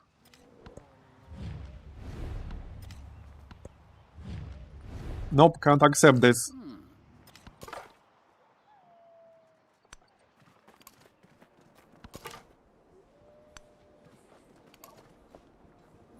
So not sure where these ships came from. There might be an island with a city, that can also happen.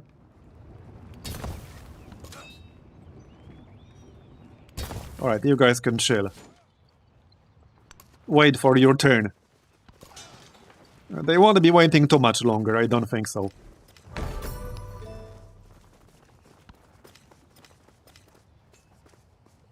Yeah, the ancient bridge is over here. You need engineering mastery. And it has a base yield of +4 gold, which is pretty nice.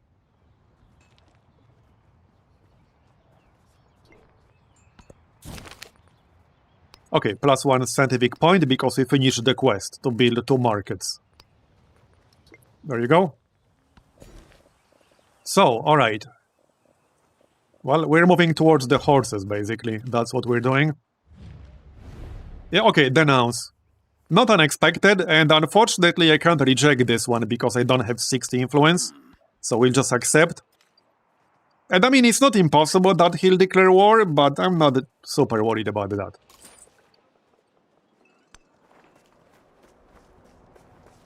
We'll get this trader out for now. But I'll probably want to build at least some walls in some of these cities and have at least some basic defense in there. Because he could definitely backstab me while I'm fighting somebody else. That could happen, for sure. Food or production? I might actually get production. Okay, let's go production. +2 influence per turn. I think I might actually grab that. Or So, hold up.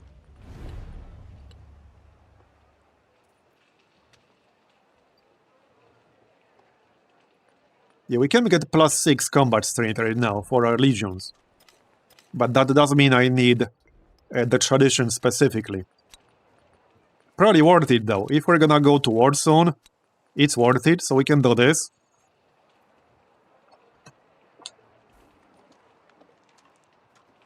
And then still pick up influence.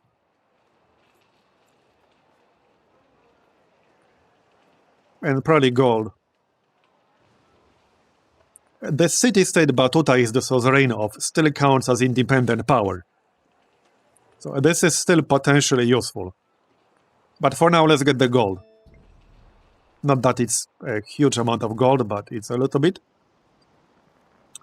Alright. Yeah, more units wouldn't hurt at this point. Let's get some more legions. And I do think we want walls around Mediolanum. I'll feel a little bit safer when we have walls, alright? A little bit safer. Okay, a little bit of happiness here. Food. Or... okay, that's better.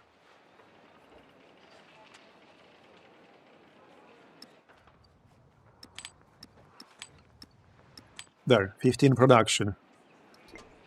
That'll do.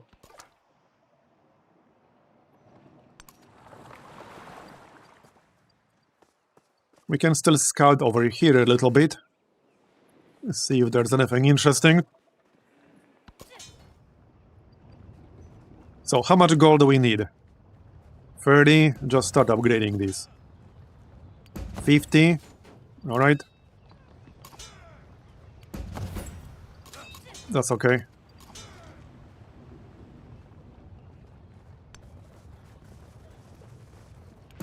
And then I have a bunch of units attached to the actual army commanders.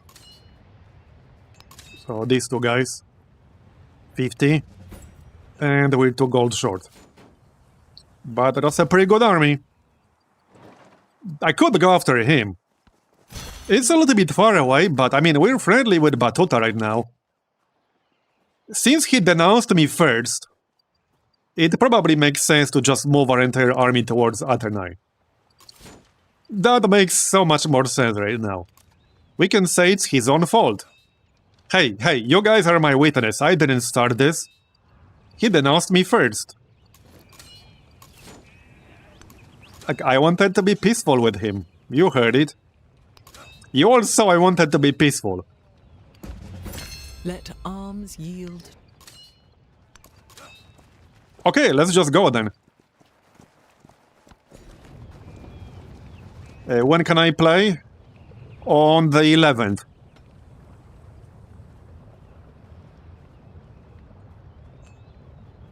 What else do we have in range here? We have the dice, which is +3 happiness. Right, and I still want the horse. Obviously. +1 culture or +1 militaristic attribute point. Let's check. 1 free war support on all your wars is pretty nice. But +25% culture towards studying civic masteries is nice. Production towards wonders is also not bad. And there are some pretty useful masteries still that we can research. So I think I'd rather get that. Yeah, I'd rather get the cultural point. Yep. Here you go. 59 influence. Let's keep that for now. So I could still integrate this city down here, which might or might not be worth doing. It's not the greatest city ever, but we could integrate it like by the end of this age, if I wanted to do that. We are 50% through the age so far. Okay, so bronze working 2 would give me +3 combat strength for infantry units. If we're going to declare war on Machiavelli, that definitely makes sense. And if I'm gonna declare war on him, I should probably denounce him, because if I declare war right now, it would be a surprise war. Because we need a hostile relationship. I don't think this one denunciation will be enough to push us down into hostile. We're neutral 23. No, it will not be enough. So I have to denounce him myself.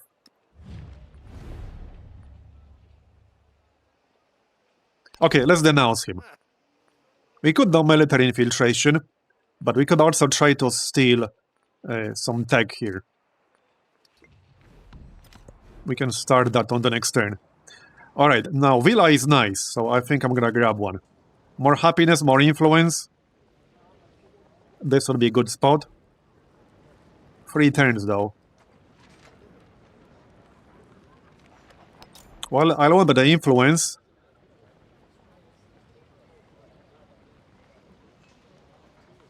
What about wonders? Yeah, that's just the Colosseum. Now, I don't want the Colosseum, don't get me wrong.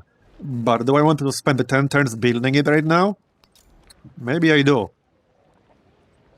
If I wait too long, I might not get it. Let's actually start building the Colosseum, because I'm worried that I will not actually get it if I wait too long.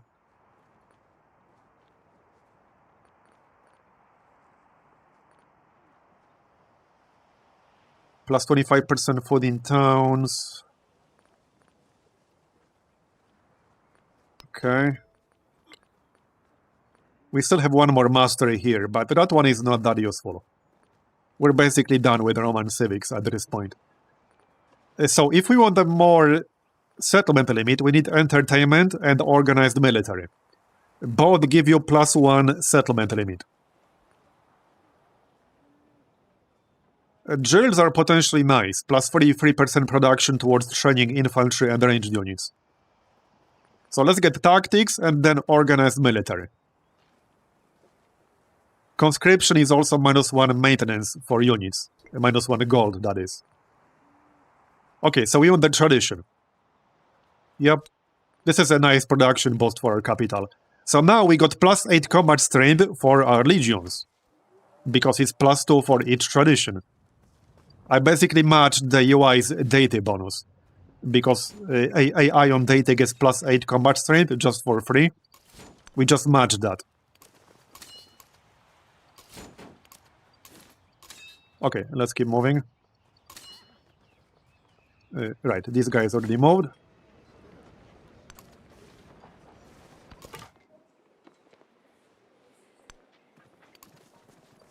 Okay, another city, that's fine.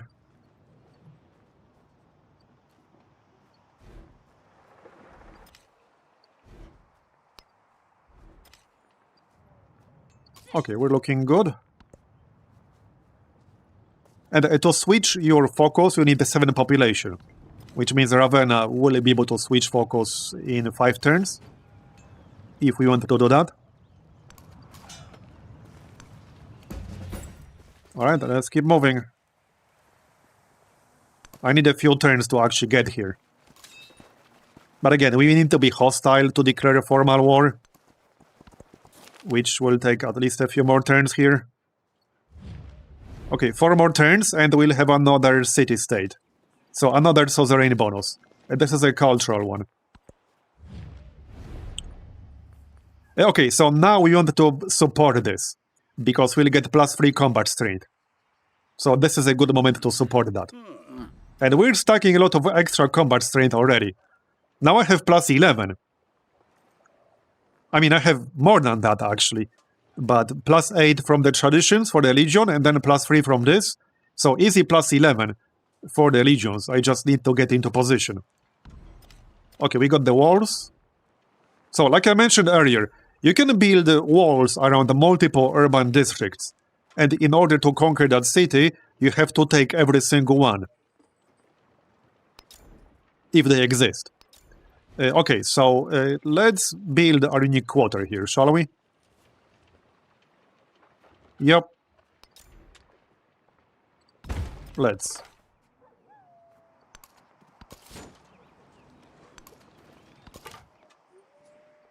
I guess we can follow the coast for now. It's not like that scout has anything better to do. How long to finish integrating this? 2 more turns. Okay, good.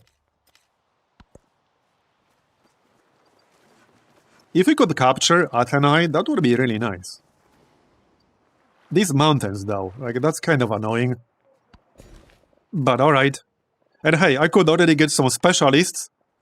I don't think I want the specialists just yet, but I could get them. I think I want more production in here. Even like +2 is good. Yeah. Wait. There's still a goodie hut down here that I missed. Yeah, it's actually pretty easy to miss some of these things. Would be nice if like this ray of light was a bit more obvious, because it's super faint. You can like barely see it. We can grab it with this legion over here. Okay, so let's get the horses. I don't actually have any cavalry units yet, but we will. Just accept. Alright. When is the next celebration? Okay, 2 turns until it ends, alright?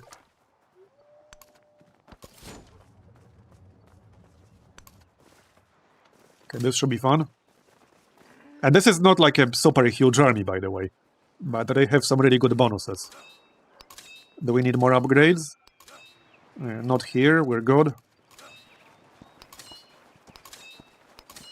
Okay, we're good.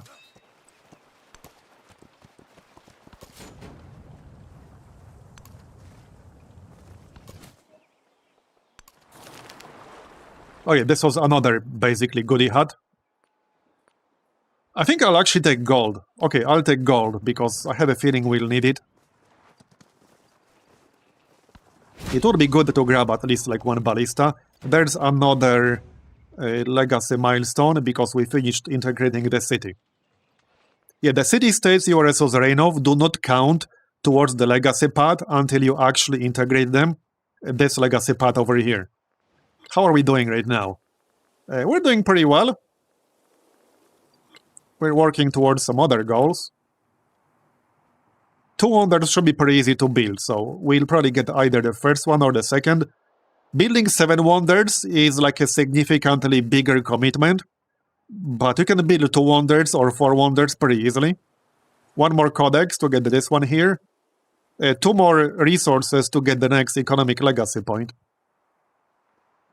I do like the golden age for this, because with this golden age, all of your cities from the previous age remain cities. Otherwise, they all revert back to town status. And you have to pay gold to convert them to cities all over again.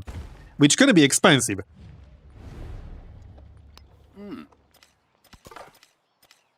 Okay, is he hostile now? Just unfriendly.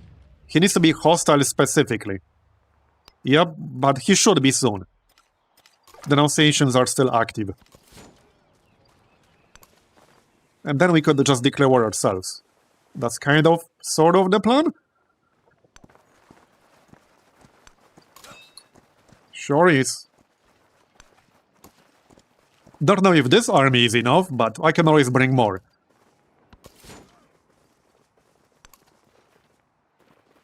How much to buy a ballista and such? Okay, 85 gold. That's cheap. 2 turns. Okay, 85 gold is actually pretty cheap. And even 1 ballista would be helpful.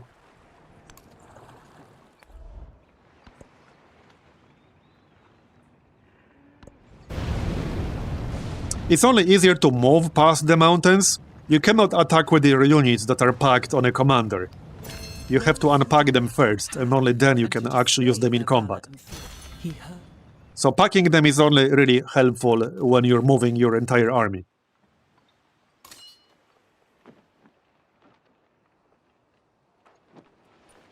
Okay, hostile, good. Now this is a bit risky, because if I embark with this commander right now, he could actually declare war on me himself, and he would get the initiative, which is maybe not what I want.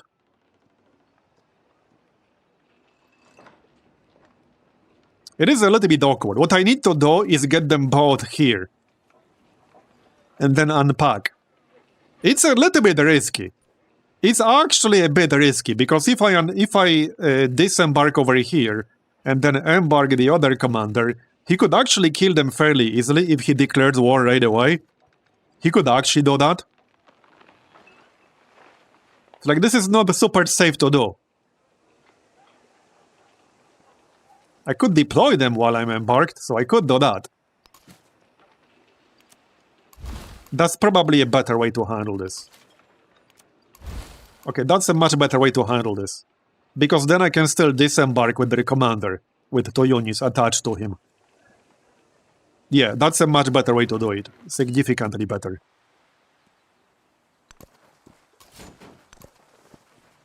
And if he doesn't declare war on me right now, we will probably do it ourselves on the next turn. I do not have any ballistas right now, so that's the downside. But yeah.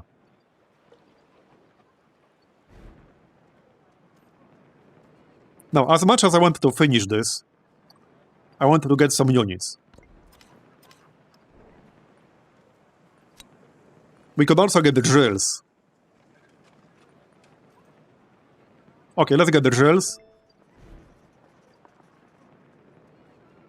1 turn for the archer, nice. 1 turn for the legion, also nice. And 1 turn for the ballista. Now, ballista is mostly good to attack districts. Let's get the legion, because that's our best unit, basically, with the most bonuses by far. Okay, so next up, in tech...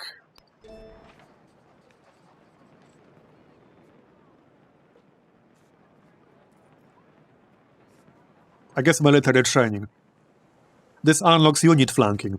So unit flanking is actually a pretty fun mechanic in Civilization 7, because the way unit flanking works is that when you attack an enemy unit, that kind of determines the direction it's facing.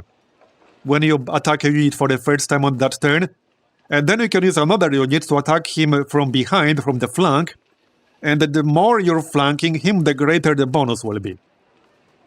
So if you attack him completely from behind, you will get the biggest bonus. And the flanking bonuses can actually be really significant. You can get some really big flanking bonuses in Civ 7. I can get some easy gold by just doing this here. So that's an option. In the capital for every town. I don't have that many towns right now, though. So probably not worth it. We should just continue organized military to get +1 settlement limit. Not to mention, this will also give me gold, because -1 gold maintenance on every unit we own. Alright, we're coming. Oh yeah, that guy needs to grab... I almost forgot. Right here. He needs to grab this. It's a bit of a detour, but it might be something good.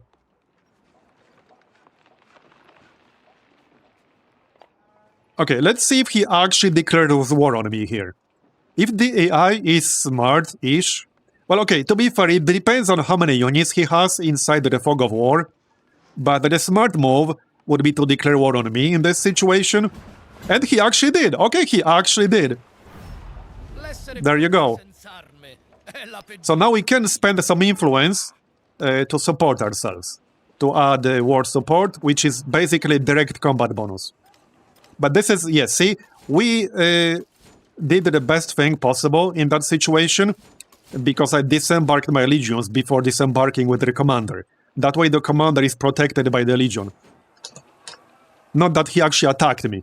So he declared war, but he didn't have anything in range to actually attack me. Okay, so check out these bonuses, by the way. +8 combat strength because of the traditions. +2 from the city-states, +3 from bronze working, and +3 from military aid. With that said, he also gets some bonuses, but that's okay. So, we need to move this guy. Hold up. We need some more space, so you go here. You go here.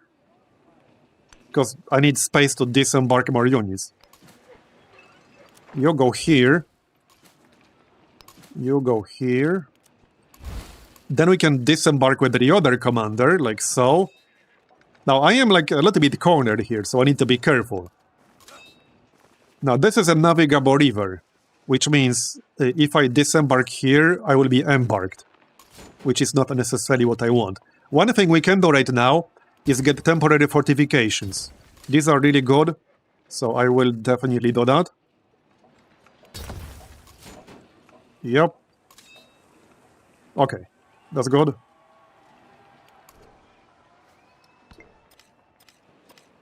And we'll send more units from this direction. That was the idea. Rome. Oh yeah, plus 20% gold towards purchasing units. Let's grab that. For sure. Move towards the dice. We got the hordes now. Move towards the silk. Here you go. And there's the suzerain. Do we have more traditions that are not slotted in? We do not. I could still get another policy.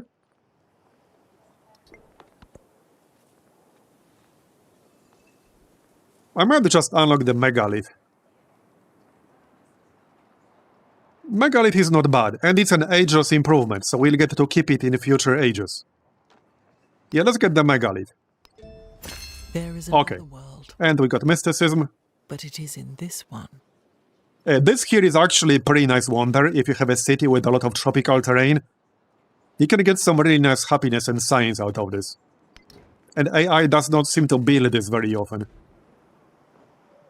Okay, well, I need more units, so let's just get the units. We'll get an archer or two. Something ranged won't hurt. Yeah, he has a bunch of units coming from this direction. We can also just buy a unit. So let's buy an archer and recruit an archer. It's only 65 gold to buy an archer. Same thing over here. Okay, just buy an archer. That's good. Alright.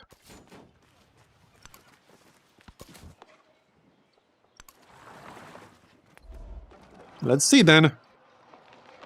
Need to be careful here, but we should be fine. We should be fine. Just need to watch the commanders. And we'll build the fortifications faster, because we have the promotion on the army commander. So next celebration is in 6 turns, alright? Yeah, he barely damaged me. We took 16 damage. Okay. We still got units to unpack, so let's maybe do that first. This guy could go here. We got one archer here, so I want to unpack that archer. Have at least something ranged. So now, okay, you cannot actually unpack a unit on top of the army commander he's packed on. Just a fun fact. Which means that if I want a unit on top of this commander over here, what I need to do is either move one of the other legions or unpack the legion from my other commander. Like this. So we can do this. Spearmen, same thing.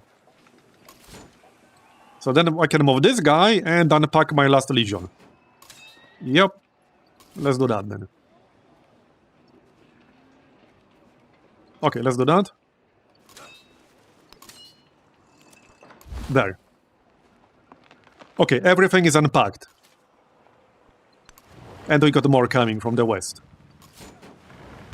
Give me something good here. Plus 10 production in Rome. More happiness towards the celebration. Yep, let's get that. Farmer's market. How much influence do we need for more war support here? He also spent some. Okay, 60. Then 75. Alright. I'm gonna pass on the farmer's market. I'm saving influence for war support. Basically, this number here determines who's getting the combat penalty from war weariness.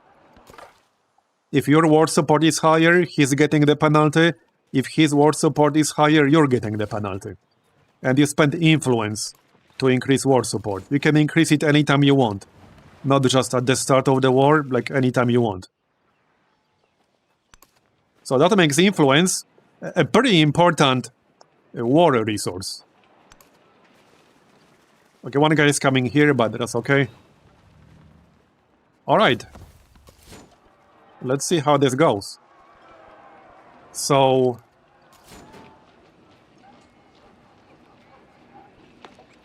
let's actually just wait here. I think I'm gonna need a ballista or two. Let's grab a ballista. After the archer. Maybe even buy one. Yeah, let's buy one too. There you go. Because a ballista will do some significant damage to district tiles. And Mediolanum is pretty close. There's the Colosseum. Rome shall stand. When falls the Colosseum, Rome shall fall. And when Rome falls, with it shall fall the world. There it is. We got the Colosseum.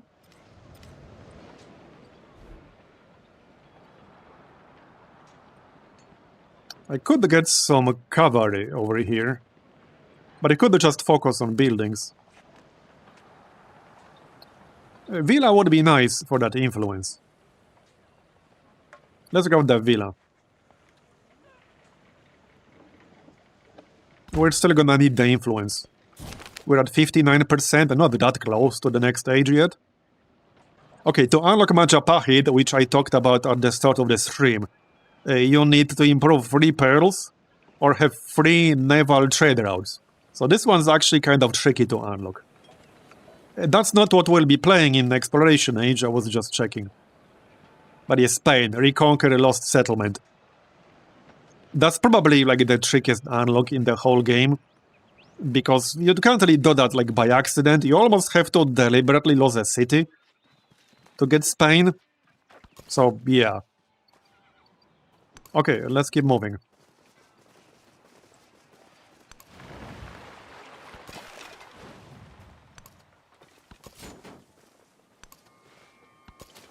We got a lot of units coming. Let's actually... Okay, let's attack this army commander here. Yeah, see what I meant when I said before that AI does some really brain-dead things? Check this army commander. I can literally just kill him right now. And I just did. Bye-bye. Yep, that just happened. That literally just happened. Okay. Yeah, so I can start attacking the district with my units. It's probably fine. He does have several, so we should probably get started on this. We will get experience for doing this. Okay, let's get started. It doesn't take nearly as long as it would in Civilization, like any previous Civilization ever, basically. Okay, this guy is wounded a bit, so we can just keep him here for now. I don't like these mountains. They will make this siege a bit more annoying. That's why I need the ballistas. Like, without the ballistas, this might take a bit too long. Yeah, I think it will take a bit too long with the ballistas. But they're coming, alright? They're coming. This is a very good city location as far as defensive capability goes. If it had more open terrain around it, he would have been completely screwed. Like, he would have been giga screwed. Where on earth are these ships coming from? Must be some kind of island. There is a little bit of land down here, so there must be an island down there. I wasn't going to use the ballistas here to attack, but I might. At least one of them. Yeah, this is a bit inconvenient. I don't have the time to deal with them. We got a siege waiting for us. Alright, let's keep going then. So this guy didn't take any damage yet. We can move our commander here, so that he'll get experience from this. Alright.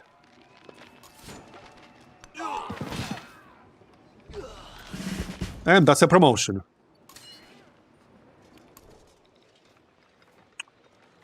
Yeah, so since we get the bulwark for free, I think it makes the most sense to work on Bastion. Because the quicker we get this final ability here, the quicker we'll be able to unlock commendation abilities. And commendation abilities are really, really good. We can get +5 combat strength for all land units in command radius. We can get +1 command radius. We can also get, and I really like this one, Valor, second wind ability. This does have like a 2 or 3 turn cooldown, but this grants any land unit within range 1 extra attack and 2 extra movement points, including siege units. This works on siege units too, so that's really good. So we're gonna work on Bastion. What happens when a city-state captures one of your city's towns? I'm pretty sure they keep it, but I never let them do that, so... I'm pretty sure they keep it, though. Okay, let's finish our unique district here. Oh, happiness. Okay. We have the gold. Let's just buy a building here. We can buy the altar, that's fine. There you go. I guess I could have built it here. The iron would give us +1 combat strength to all the infantry units, and it all adds up. Yeah, happiness for the celebration. So 4 turns until the next celebration. Yeah, I wish I had more space around here. Hey Kaknak, thanks for the 11-month resub. Appreciate it. Okay, we can go here, can we? No? Yes, kind of. This dude is wounded. So not sure if I want to do that. I guess it's not the end of the world if one of them dies. We have replacements, alright? Let's go, soldier. This is war, damn it. You knew what you're signing up for. Okay, then we can attack the district here. We need to kill that chariot before we can move in. Okay. Then we can attack again. Yeah, check out all these bonuses. With that said, like I said, AI gets +8 bonus just from the difficulty on Deity. So imagine they didn't have this bonus right now. I would be completely destroying them. Like, it wouldn't be even funny. They would be getting wrecked. Hard. Alright? So you can wait here, just get some temporary fortifications. Need that ballista over here, and we need it fast. It's coming. I can probably disembark, like, over here. I think I can. Cheeky disembark.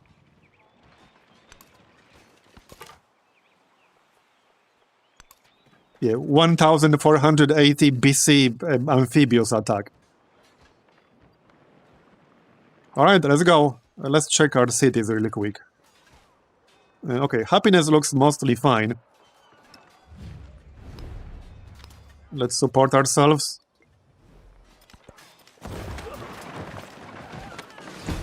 Okay. So this one should be ours pretty soon, and we'll have another tile to attack from. Let's see. Rome. We should grab some megaliths. They're ageless, so we get to keep them in the future ages. I don't have anything better to do with this scout, so I guess we can get him somewhere over here. But remember, this is a civilian unit, not a military unit. He cannot fight. I'm pretty sure he can't even pillage. So, yeah. How close are we to the next promotion here? This is the more experienced guy. Okay, 7 more experience, and we'll get to pick our commendation point ability. Probably the combat strength one. Man, this mountain is gonna make things a bit more annoying. Like, way more annoying.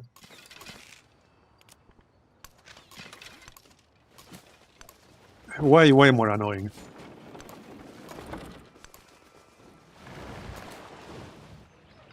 It is what it is.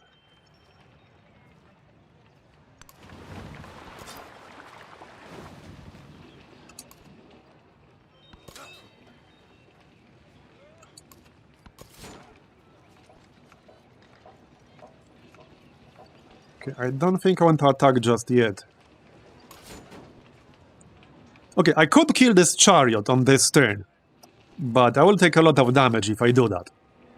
Let's not do that just yet. We can heal for one turn, and then we'll get an extra attack from the archer, and then we can do it. Seems like a better plan. I could actually move this guy here and then move in with this dude. Yeah, this dude has full health, so that's a better candidate. And he could attack. Okay, let's attack. Good. +5 experience. Can capture it right now. Okay, what the heck, let's go. This should give us the promotion for our legatos. Nice. Okay, now remember, we need to take the other districts. We need to take every district with walls. Yes, this is on Deity. Now, the two options I consider first, usually, are either +1 command radius, or, well, three options, really. Valor is really good, but I don't have any ballistas near this dude. So I don't think I want Valor here. And we don't have a lot of space. But I would consider Valor a lot of the time, because you can use this on a siege unit. The other one is +1 command radius. But the third one is Order, which is +5 combat strength for all land units within the command radius. We have a bunch of bonuses, so I think in this situation, it makes the most sense to get Order. So we'll get Order. And we don't have a lot of space here, so most of my army will be in range anyway, without the +1 command radius. Okay, one more archer, that will come in handy. I need to take care of this crap. Well... yeah, these chariots are pretty tough. It's the +8 bonus. Oh yeah, and he's defending in rough terrain right now, so let's not do this. Okay, let's go. He does have a bunch of defenses. An army is a Alright, organized military. So that's -1 gold maintenance for units, a policy, and +1 settlement limit. For when we take this city, am I right? Okay, let's see now. This would have been so much easier without some of these mountains. Did he just start this? He literally just started this, didn't he? Yeah, he literally just did. Okay. Whatever floats your boat. That's kind of weird, but alright. That is kind of weird. Alright, whatever, it's fine. He keeps spending influence for support. Okay, alright. I might be in negative happiness in some cities now. Or towns, rather. Okay, one thing we can do is change this to a hub town. Actually, not yet. It doesn't have enough population. Alright. +2 gold in capital for every town.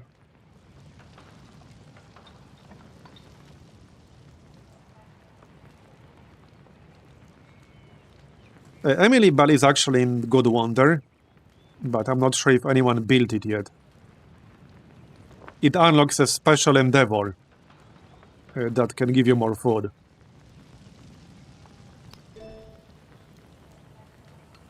Let's just get public life and then entertainment. That's another +1 settlement limit.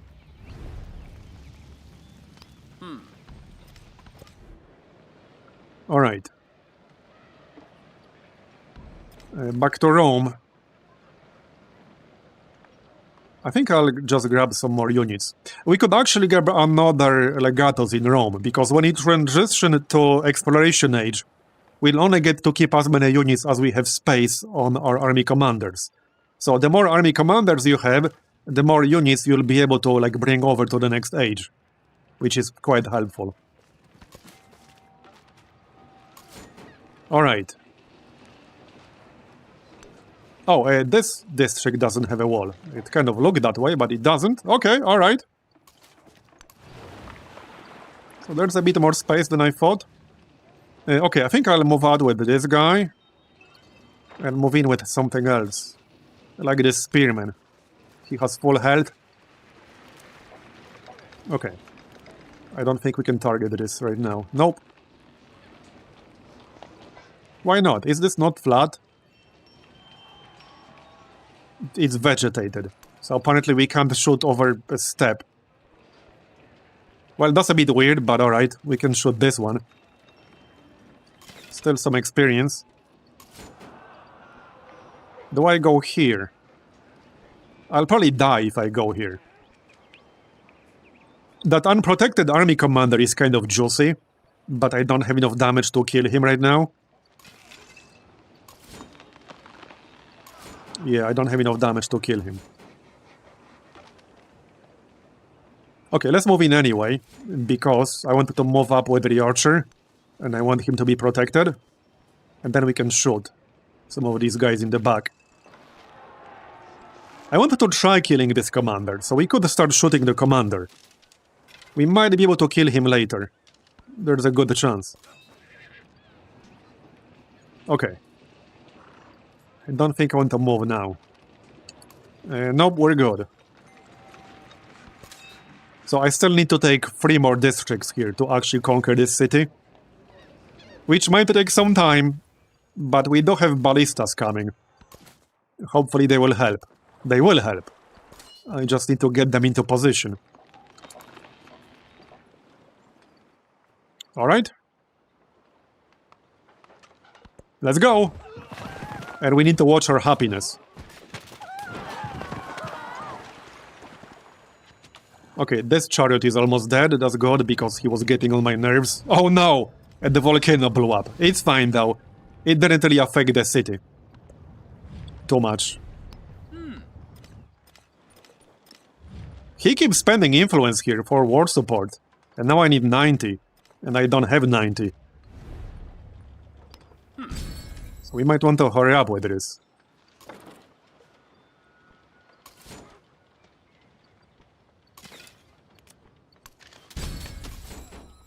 Is this enough? Okay, it is. Good, let's keep going.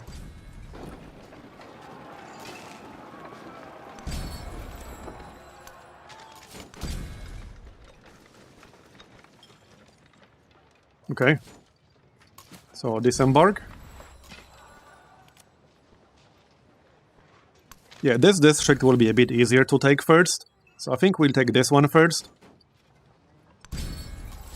Move in like this.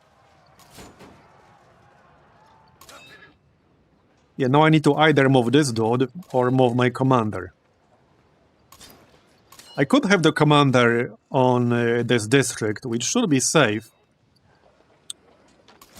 It's probably safe. Hey, I can pillage the brickyard to gain 20 science. Alright, we could do that. Interesting. Heck yeah, let's do that then. There you go. Might as well. Celebration. Let's grab food. Actually, no, let's get the buildings. I think I might need that. That depends. Nah, let's get food. So, -1 maintenance. Here you go. Yeah, a little bit of extra happiness here definitely wouldn't hurt. And a bit of extra science also wouldn't hurt. So I think I'm gonna build a library. We're technically under siege because of this stupid-ass ship. Which is kind of irritating. I don't want to spend too much more gold, because I think I'll need the gold to buy some happiness buildings in my towns. So let's just get an archer. That's one single turn. Plus 25 gold. Yeah, I'm gonna grab gold. We are gonna need gold. Yeah, see? I'm definitely gonna need some more happiness. So we can do that, but we need gold. And again, we need influence to counter this shit. Alright.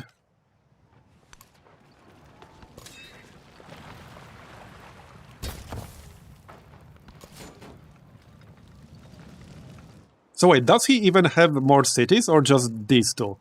I think he has just these two. And that's why he's defending so hard, because he doesn't have anything else. Like, that's literally all he has right now. That's it. We could wipe him out entirely. We sure could. Alright, yeah, I'm gonna pillage this library. There, that will finish military training. So that unlocks the arena, which we definitely need. And it unlocks unit flanking. But we actually really needed the arena. We could get started on our own working, but this one will take a while. I think I'll take the wheel, because that's +1 movement for siege units. And we got 2 of them. We'll probably get more. Okay, hold up. Let's not end this turn just yet. I need to buy some arenas. Yep. Right, actually, we need right here. What is it? Oh, that's not a city. How much to convert to a city? 325. That's kind of expensive. Yeah, I need an actual city, so over here. How much is that? I can't afford it, can I? I can't afford it, alright. We need more influence.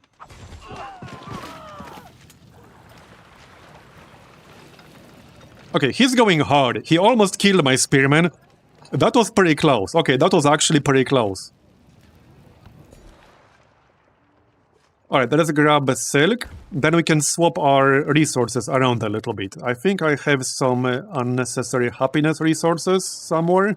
Yeah, like this one. That's a bonus resource, which means we can use it in a town. Not just a city.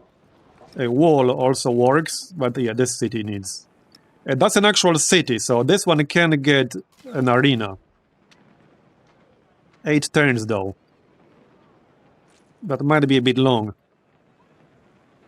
5 turns for a villa. It's less happiness, but we'll grab a villa. Okay. Let's kill this stupid ass galley, shall we? Wow, he keeps spending influence for this shit. This is pretty aggressive. That is really aggressive. He's probably getting more influence than I am. So this is a bit of a problem because I'm getting both a combat penalty and also a happiness penalty. And if I lose too much happiness, I will start losing cities, which obviously I wouldn't want. Whoops, okay, that's not quite what I wanted. Our ballista is almost there. Also, this guy is not dead yet. And he won't be.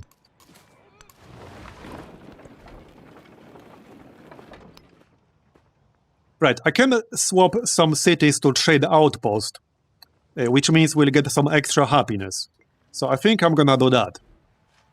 There's no reason not to switch this one to trade outpost.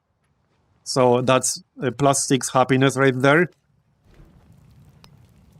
This one doesn't have enough population. This one is already farming focus. Yeah, Ravenna can be trade outpost as well. That's +4. And I think that's it for now. Okay, that's it for now. It definitely doesn't help that he has 4 fortified districts here. Okay, pillage this more. Let's keep going. We're getting really good experience for our army commanders, though. Is this vegetated? Okay, so this is vegetated, which means I want to be able to shoot from this desert, which is kind of annoying. But we should be able to shoot across this district, I think. Yes, we can, okay.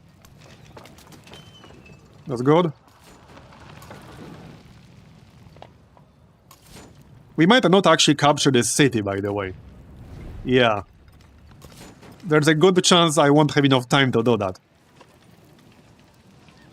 Okay, let's pillage as much as possible here. Might as well. I think I need to swap out this spearman. Yeah. He's almost dead. And probably move my commander. Like back here. Like so. And then move in with this dude. Okay, let's do that then. Alright. Okay, chariot. 2 chariots. Yeah, because we got a celebration.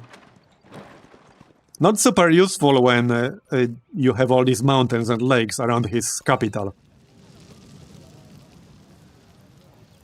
Okay, fortify. We need 90 to support ourselves.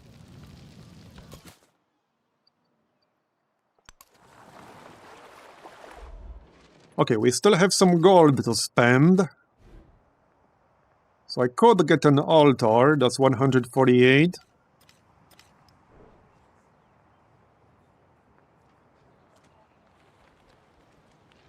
Okay, this is +3, so that's 0. Yeah, this town is the most problematic. And I can't really improve it right now. So I think I might have to finish this war early. We can always declare war again a bit later, but that will give him time to repair all this. However, it will also give me time to bring more ballistas. If I had more ballistas, this would have been significantly faster.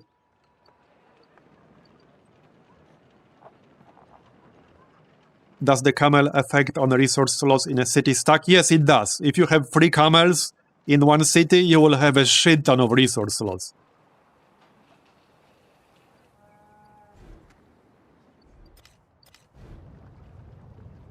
Okay, let's grab the altar here.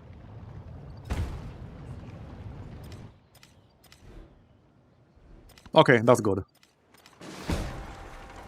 Yeah, I think I'm gonna have to sign a treaty temporarily. Can we actually do that, though? Not right now. Okay, that's fine. So let's support ourselves. Now I need 105. This cost really escalates pretty quickly. I'm probably not going to get more, because we're only getting 17 per turn. I can kill this chariot, so let's do that. Nice. Okay, well, the ballista is here, but it will probably get destroyed because it's under attack. There's a second one coming, but that will take time.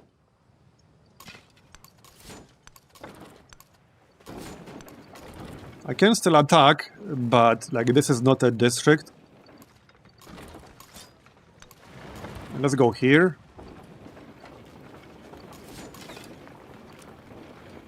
Okay, that's just an archer. Would be nice to kill this commander, but both of my legions are wounded, so I don't think that's a great idea. Can we do that? Okay, we could actually kill the archer.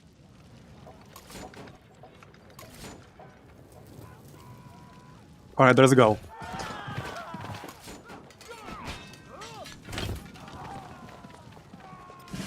Got him. And we got promotion. Nice, nice. So now... let's see.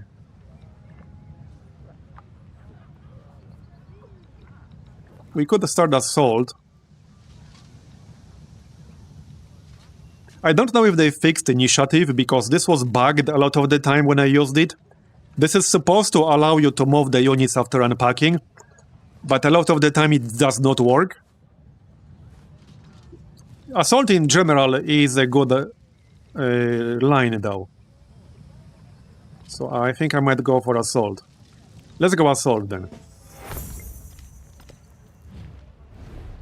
Form alliance. I might actually accept that. Wait. Before we consider doing that, let's check his relations with others.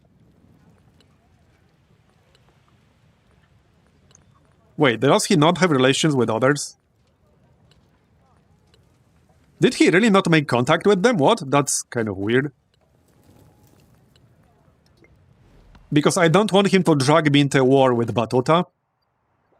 I don't have the time to deal with that. I think it's safer to just decline. It's gonna be safer to decline. Yeah, no, because a lot of the time when you accept an alliance like this, it takes like literally one turn for the AI to ask you to join his war. Like literally on the next turn, directly afterwards. I had that happen multiple times. Okay, we need entertainment because that's +2 happiness on all settlements. I could really use that right now. Okay, don't really need an arena in Rome. Not really. We should try to build one more wonder to get one milestone done. So let's get that right here. Okay, there's the third commander.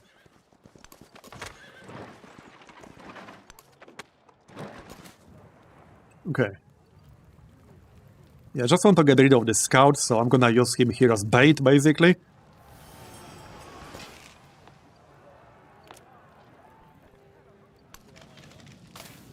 Okay, good. More experience.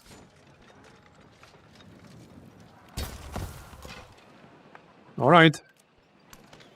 Get this ship destroyed.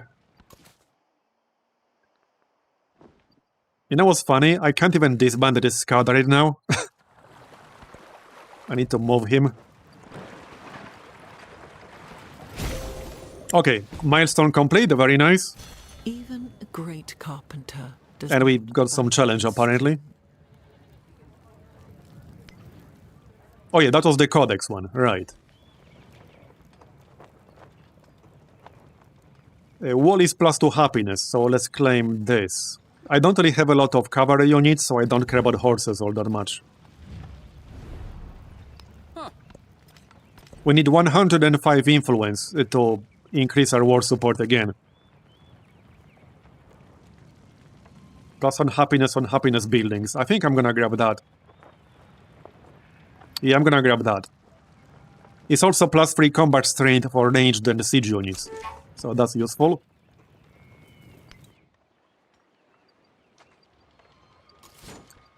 Okay, well, this guy needs to heal a lot, so he's not gonna be particularly useful anymore. Need to back up here.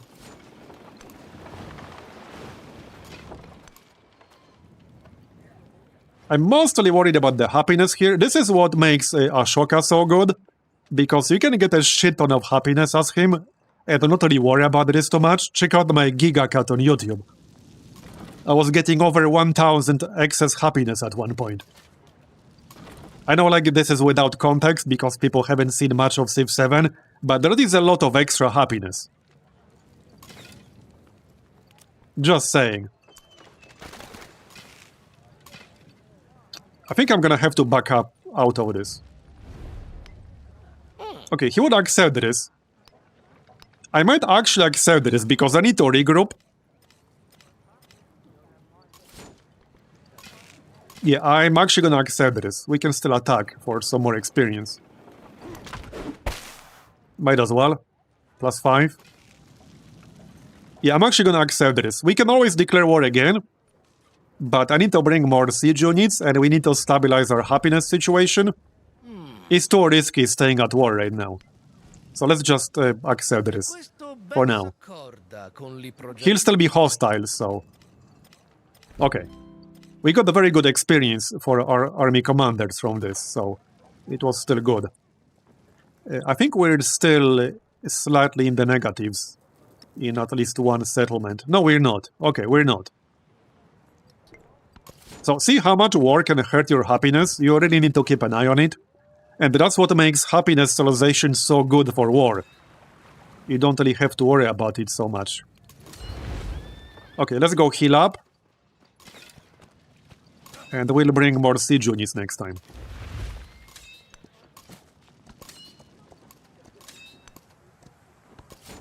We actually saved this guy. He was almost dead. That ballista, I mean. Alright. One more army commander. He is pretty much irrelevant in this game now, because he has nowhere to expand, really. He can get some shitty cities. He could probably get a city up here, if he moves his settler enough. But we are already almost 70% into Antiquity age, and he only has like one really crappy town he only just settled. I don't know what he was doing. This is Deity, so I don't know what he was doing. Let's get some production here. Okay. I would like to import more resources, so merchants wouldn't hurt. But I'm a little bit out of range. So that's a bit of a problem. I could settle another town up here. Now that's actually not a bad idea. That is not a bad idea. How much to buy a settler? 210 gold. Yeah, I think I might just buy a settler and settle another city, like up here.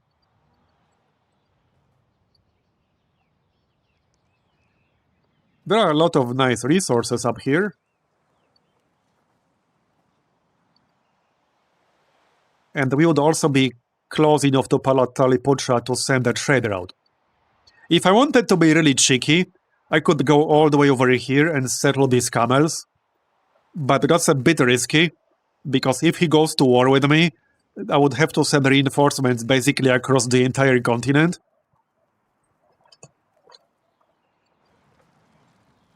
So it would be much safer to just have a city over here-ish. I can still integrate this one, but I don't think I care too much about integrating this city-state. It's really not that good. Hey, Yokomaut, thanks for the raid. We're playing Civilization 7. Alright, let's grab a settler, shall we? Hold up. We're still getting +1 settlement limit. Yes, in 2 turns. Okay, I'm definitely getting another settler then. So we'll just buy one. That way it will be much faster. Okay, done. Back up.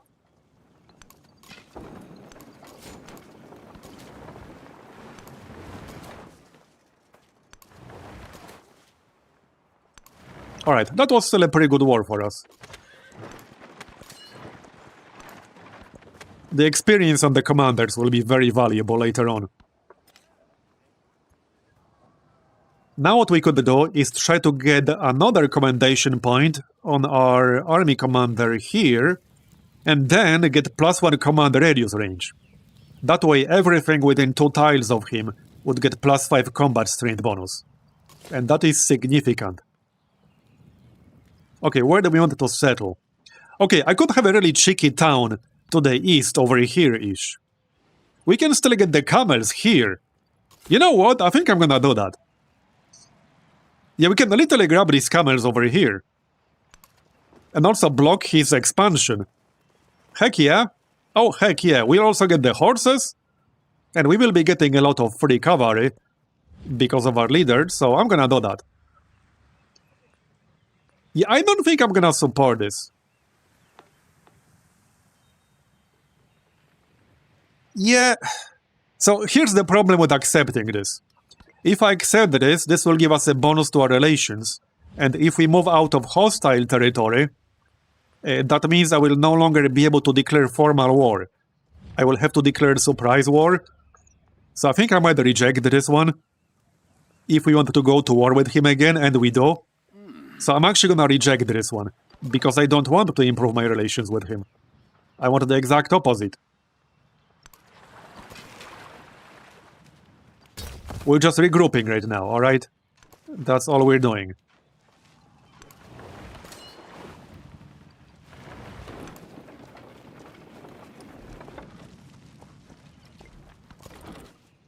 Okay. Right, we're just gonna wait here. There you go. Heal up.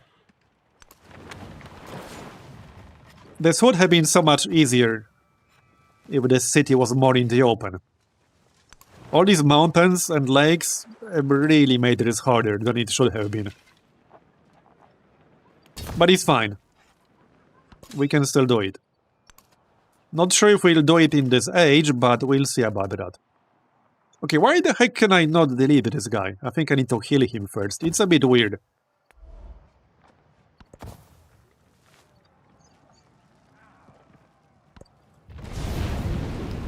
Uh-oh, another volcano explosion. This is a good thing because it gives us more yields.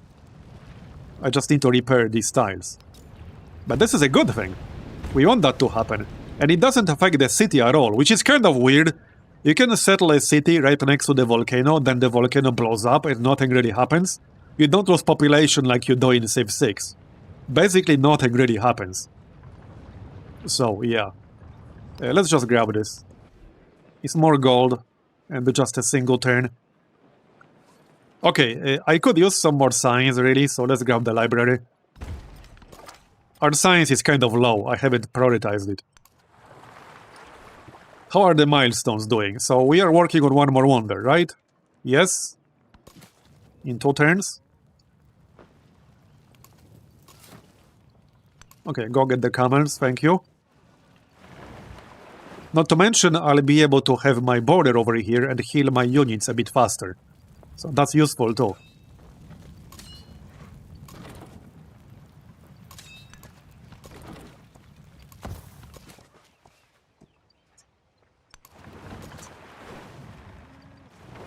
Stupid mountains. Alright, let's go. Avoid any specific... Did somebody beat me? No? Oh yeah, no, one more turn. Okay, I thought for a second somebody beat me to the Oracle. Now I don't want to trade the maps, thank you very much. Okay, civics. We got all of the settlement bonuses we could, so let's grab citizenship.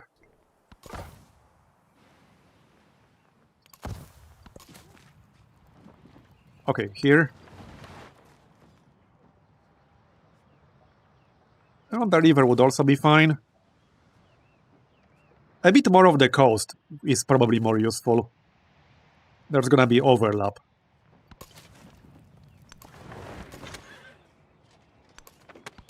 We got a pretty big army. If I had more science, I could get Aaron working, but that will take a pretty long time. Okay, there's the milestone, because we got the Oracle. So, are we close to the economic golden age? Not really. Could I get it with the camel and the trade routes? Okay, maybe. If I convert some more towns into cities, I might be able to do it. How many more would we need? That's like 3. Okay, I would need 9 more. So 8 more, because we have one that's not plugged in. I think that's doable. The main downside of settling a city over here is that I will not be in range to Xerxes to trade with him. That's the biggest downside here. So I might not be able to get the economic golden age. Because if I settle the city over here-ish in his range, then paid some influence to increase the trade relations, I could have 2 traders with him, grab some resources, and I could get 8 more pretty easily. But I don't think I can do that otherwise.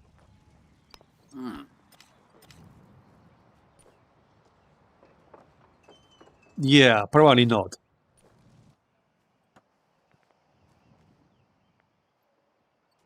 I can still get a settler.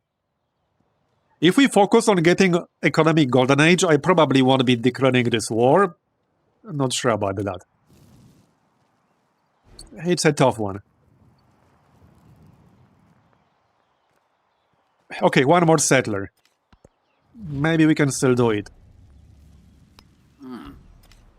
I can have at least a temporary trade route with Machiavelli. That's fine. I just need to hit the milestone. We can lose the resources afterwards. We just need to have 20 for one single turn. We have a lot of units, so let's grab another army commander, so that we'll get to keep them after the age transition. Okay, so here or here? Probably here. I'm not really losing anything if I move one tile to the east. We're getting rid of some of the overlap, so let's do that. Repair the tiles really quick. Here you go. Oh yeah, we can pick up a focus here. I think I'll just take trade outpost for the happiness. Yep. Alright.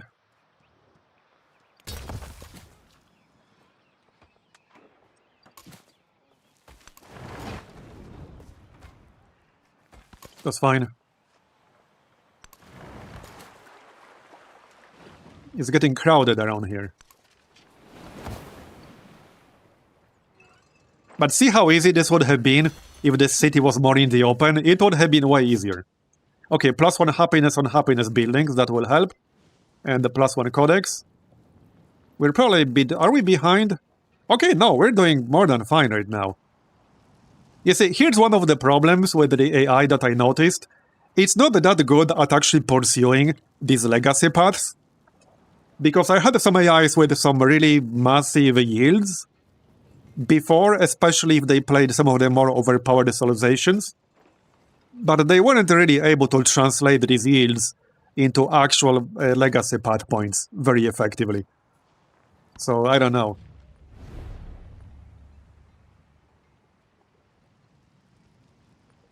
Well, I could pick military aid, but I wasn't planning to declare war just yet. I suppose I'll take it.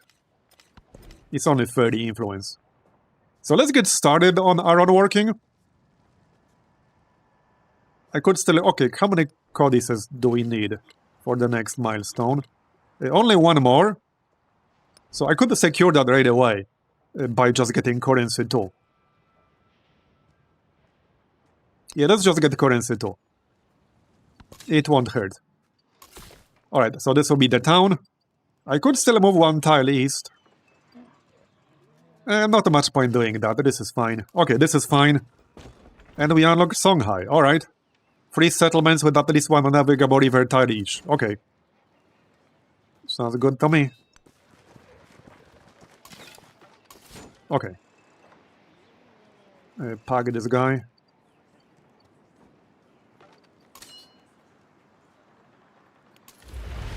Okay, got it. And you need to heal up.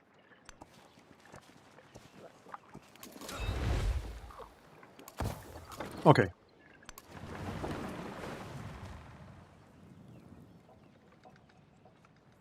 If we hurry up, he won't be able to repair this quickly enough.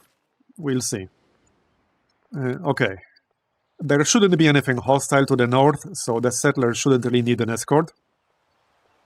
We probably want to go somewhere over here. Silk is good because it's +10% culture, and it's still +10% culture in exploration age. So it's very good. Obviously get their camels. Camels are basically key to getting economic golden age. Because you won't have enough space for resources. You need 20. 20 is a lot of space that you need. Okay, pack this guy up. Might as well. Alright.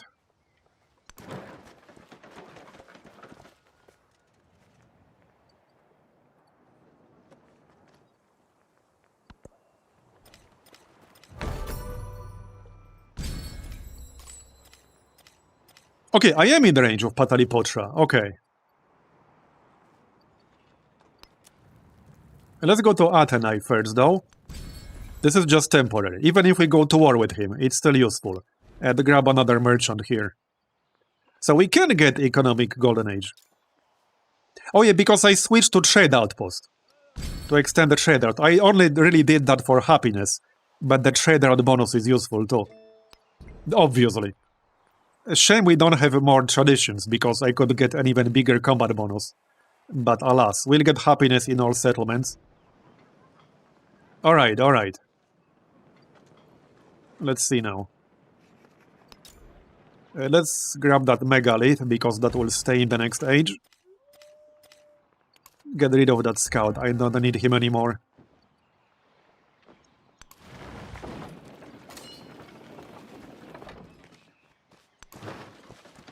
Alright. You guys wait for your turn.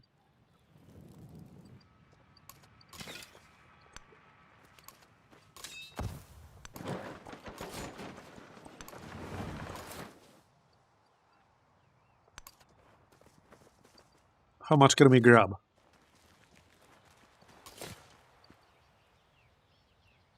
Here-ish, probably. Okay, if I settle here... Wow. We'll have basically everything in range. There is that iron to the north. But... I can either have like the food resource here, or I can have the iron. It's +1 combat strength only, but it all adds up. So it's either here or here. Tough one. Tough one.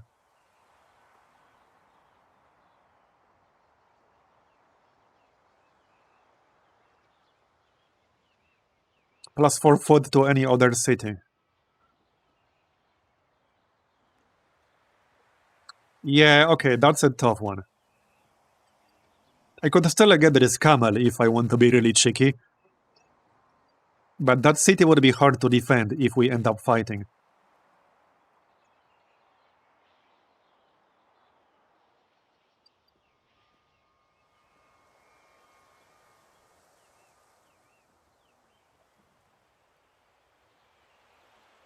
Yeah. So we lost, we lost the wine as well.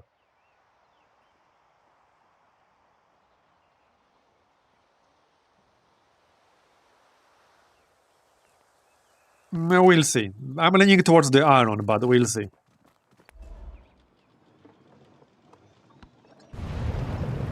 And another volcano explosion. Hey, again, that's a good thing. We just need to repair this for a grand total of 16 gold. And there you go. Alright, so I could grab some specialists now, which is not a bad idea. My science and culture output is really bad. So let's get at least some specialists here. Here's our fourth... wait, what? Yeah, a fourth commander. Nice. That's probably enough commanders. I'll accept that. Happiness looks fine.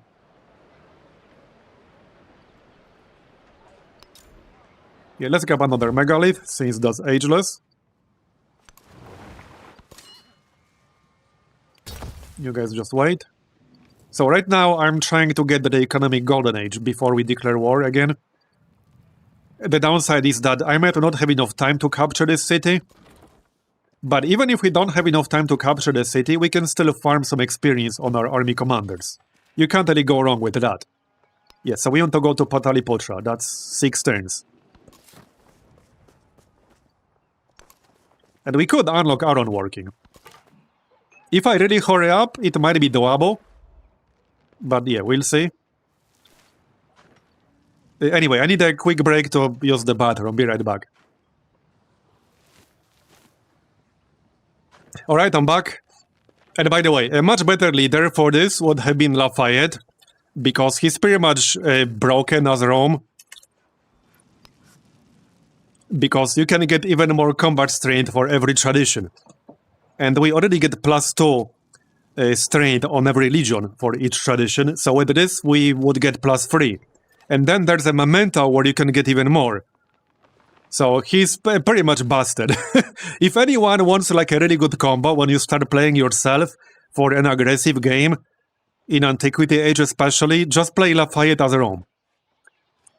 How am I enjoying the game? I mean, it's pretty fun. It would have been more fun if UI was better. I hope they fix at least some of the UI issues quickly. And they release modding tools. Because apparently they won't be in on release. When I was young, I thought that money... Okay, so... Oh, I need space for the codex, right? Yes, I do. We do have a No, we don't. I'm gonna need to convert at least one more city to get a library. What's the biggest one right now? This one. Okay, 300. 300. I'm gonna need more gold. One more turn at least. Alright. Because you can't have a library in a town, you need an actual city. Let's get the horses, since we actually have some chariots. So that's another bonus. And we can get started on our own working. That's 9 turns. We'll be pretty close to the next age, but maybe we can get this done. Question is, do I want to wait 9 turns and then declare war? Or declare war and then upgrade while we're fighting? It would be better to upgrade first and then declare war. We're also still waiting to potentially get the economic golden age. And I can't declare war yet because I need some of the resources from the trade. So I think we're gonna wait at least a little bit. Right, let's grab the granary since that's ageless.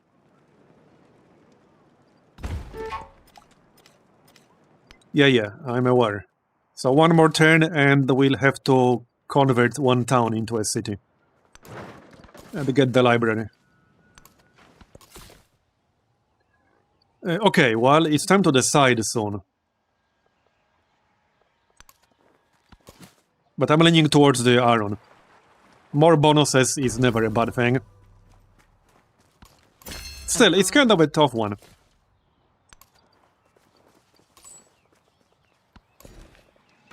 Alright, get the horse. Nice. So, literacy. I probably won't get the next milestone in science. Like this one. Yeah, there's no way we'll get the golden age. Not that it's hard, but I don't think we'll get it in this particular age. We can get this here. I would need 2 more towns, or I would need to capture his capital. Because captured cities count as 2. But what I can do... So here's something I can do. I can incorporate this city-state closer to the end of the age. And that would give me yet another point, which means we would get this milestone over here. So I can do that. If we don't capture his capital by the end of this age, I'm probably just going to incorporate this city-state down here. It's not like the greatest city ever, but I guess it's fine. It has some resources nearby. And more resources will spawn in future ages, so there might be oil down there in the future, you never know. Definitely a possibility. Oh yeah, there we go. Emily Ball is still available. So I think I'm gonna try to build that. Because that gives you +1 diplomatic attribute point, and it also gives you a unique diplomatic endeavor that grants food to your capitals. I quite like that. We'll just build over the mine. I probably want... Okay, if I build one extra wonder somewhere else, we could get this milestone. But I don't think that's gonna happen. I don't even have a wonder I can build. I would have to unlock it and then build it. So that seems pretty unlikely to happen right now. Let's grab a specialist.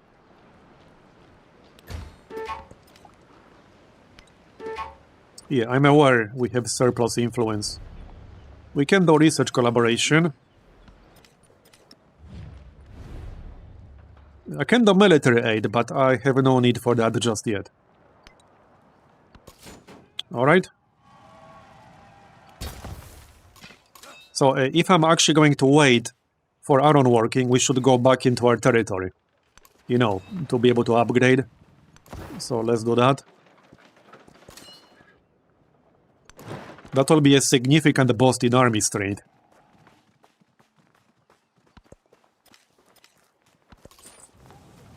Okay, trade route. There you go. So let's plug that in. This is food and happiness. You can go here. So that's 1 milestone. This is food.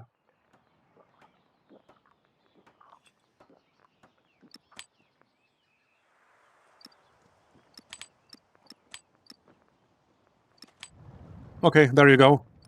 So we need how many more? 5 more, right? Yes, 5 more. So we'll get 5 more from this shader out here to Pataliputra as soon as it arrives, right? Actually, no. Because this is like a global one, right? That doesn't count? Yeah, that doesn't count.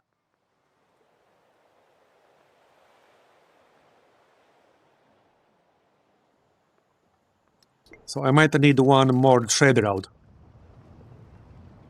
Well, I mean, hold on. No, we're fine because this city will give me more resources too. Yeah, no, we're fine. With that said, ivory is also a global resource. But wine is not. Kaolin is not either. Production would be nice here. Okay, production. So I need to convert one town into a city. Like, right now. We can also build the library as soon as we do that. Which town has the most production right now? It's probably not a lot, like 9. Yeah, okay, it's like 9, 7, 9. The answer is none, basically.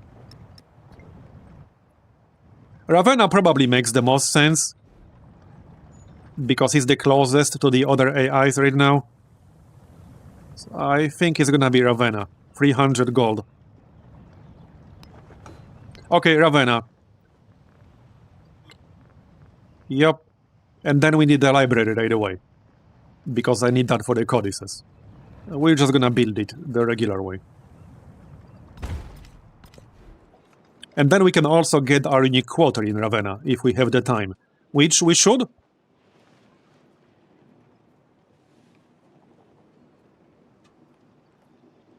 I do have a video that explains a lot of the basic game mechanics over on YouTube. That was like my first longer gameplay video. That's basically what I used our initial 1 hour for. Alright, let's grab another megalith here, because that's ageless.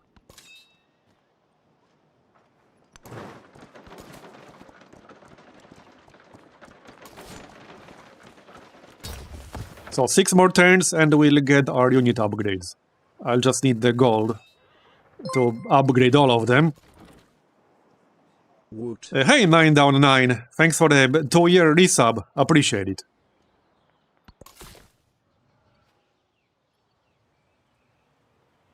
Time to decide. Yeah, it's here or here. Man, I don't know.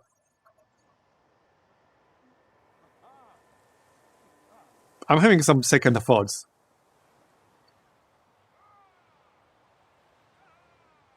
I think I would actually rather settle here. We could still technically send one cheeky settler to settle here-ish. That would be pretty aggressive, but I could. It's more camels. Alright, let's settle here then. This is fine. Done, that also gives me another legion. I'll keep this one over here just in case somebody gets any silly ideas to declare war on us. And we want to get the resources that are not global, so not these. We want these down here. You know, for the economic golden age and such. In fact, granary is only 88 gold. So I could get one here. Okay, let's get granary. There you go. This bandit scout, we don't need him. Look at how little land the AI settled. Seems like Batuta is doing the best job at settling. Plus 25 science. Yes, please, that will save us 1 turn on the research. And every turn matters now. It really does. Do we switch anything? Yes, probably. Plus 25% food in town would be nice. I don't want to remove traditions. We need those for the Legion's strength bonuses. I think I'd rather still keep influence. It might seem like I have a lot of influence, but we can use it to support ourselves when we declare a war. I probably don't need drills anymore. So let's do this. Okay, so let's see now.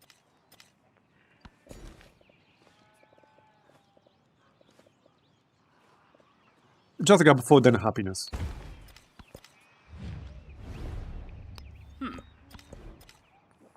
So, literacy.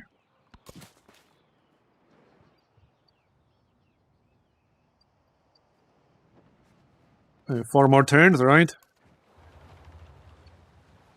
We're getting there.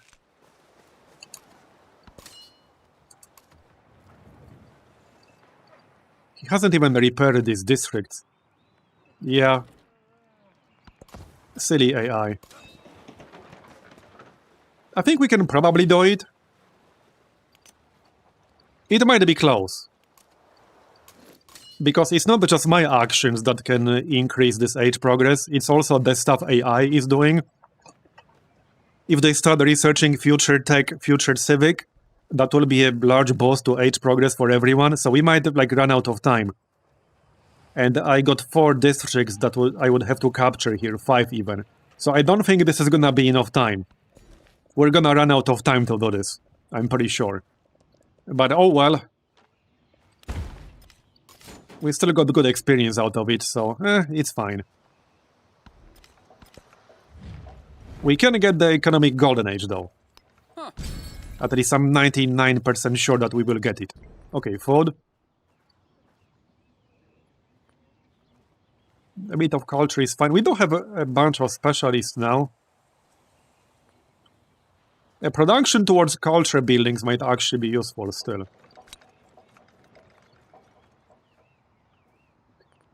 Also, since we have a bunch of active food bonuses, let's just stack more food.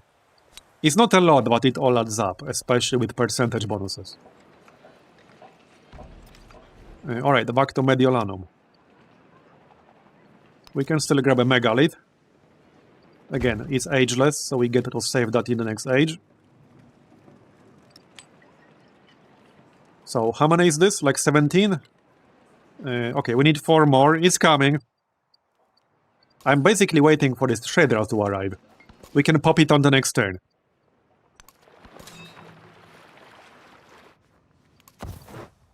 Let's just play it safe and grab one more merchant here. They're cheap.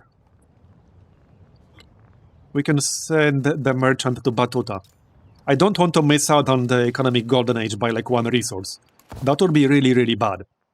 At this point, there is more important than going after this city. We can just take this city in the next age. We have 4 army commanders, so we'll keep a pretty large army in the next age. It's not a big deal at all. An icy temple bell resounds echoes. But we have limited time to get the economic golden age. Okay, I'll grab influence here.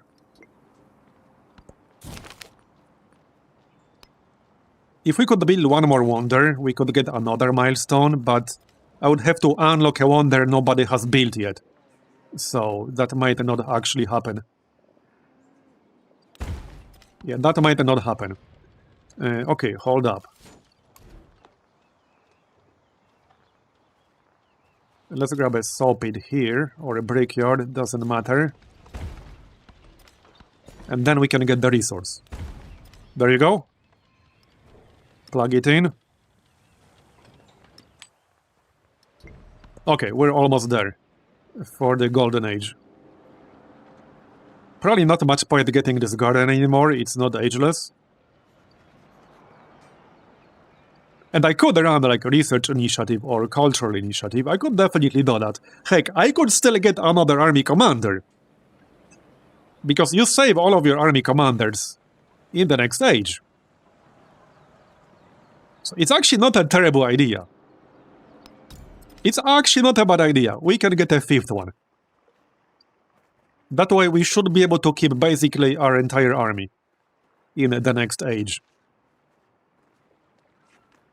That's the idea.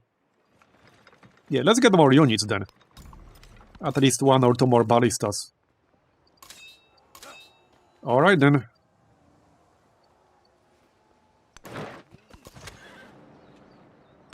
Yeah, more chariots. That's from our leader, because we hit a celebration. Now we can go like here or so. You know, another thing that annoys me, add this to the pile of 5 billion things that annoy me about the UI. Maybe somebody can already tell me what annoys me about this. What's wrong with this interface right now? Somebody tell me what's wrong with this. And it's not a huge deal right now. It's more annoying in future ages.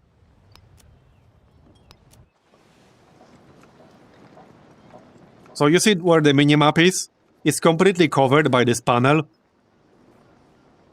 So when you click on a city, you might like move to a city on the other side of the map on another continent. And the camera moves really fast. So you cannot see where your camera is centered on the minimap because the minimap is completely covered by this shade panel. And you cannot move this panel. The only way to see it is to just like... you can't even press escape. If you press escape, you just open like the menu. You have to physically select another unit, but if you're centered on like an AI city, there's nothing else to select. So like this is like really silly, to be honest. It's really silly.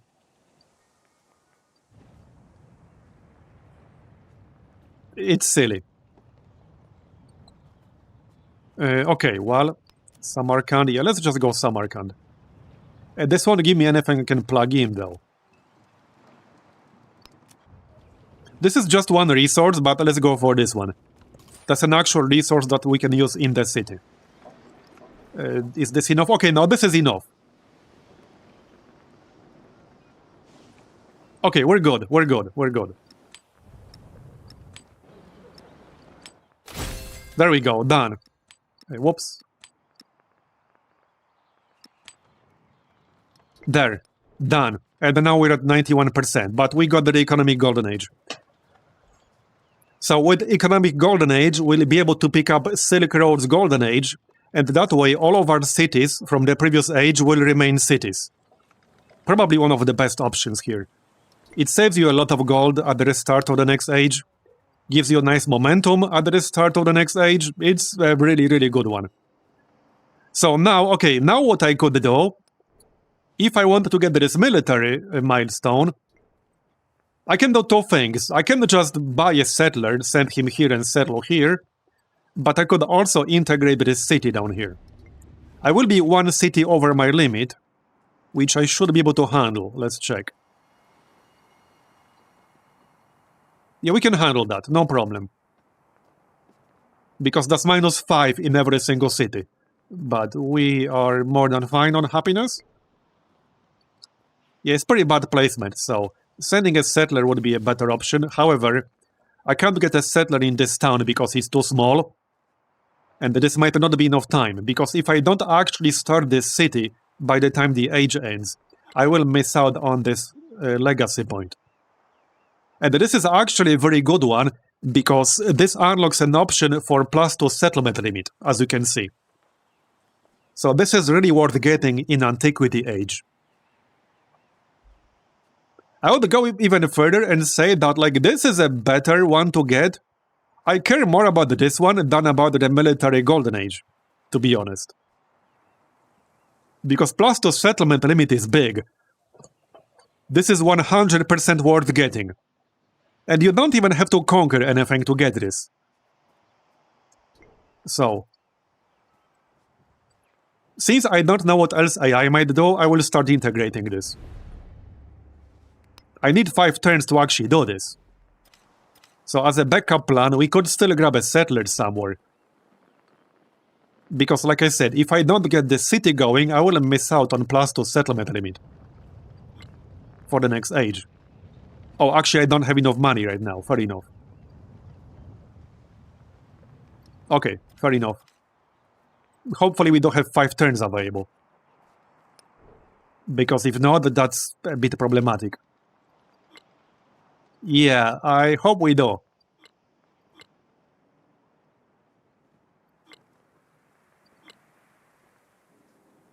We can get one more codex, right? Yes, we do have this one. We are building a library. So here's the thing. Once we plug that codex into the library, we will finish this milestone, and that will give everyone +2 age progression. So we don't want to do that until we secure the military one. Just saying. Actually, wait, it's worse. Wait, it's worse. Because finishing literacy will give me one codex. And the codex will get automatically plugged in if there's space. You can actually screw yourself over pretty badly with this. So we actually want to delay literacy right now. We do not want this codex yet. Well, either delay literacy or delay the library by 1 turn.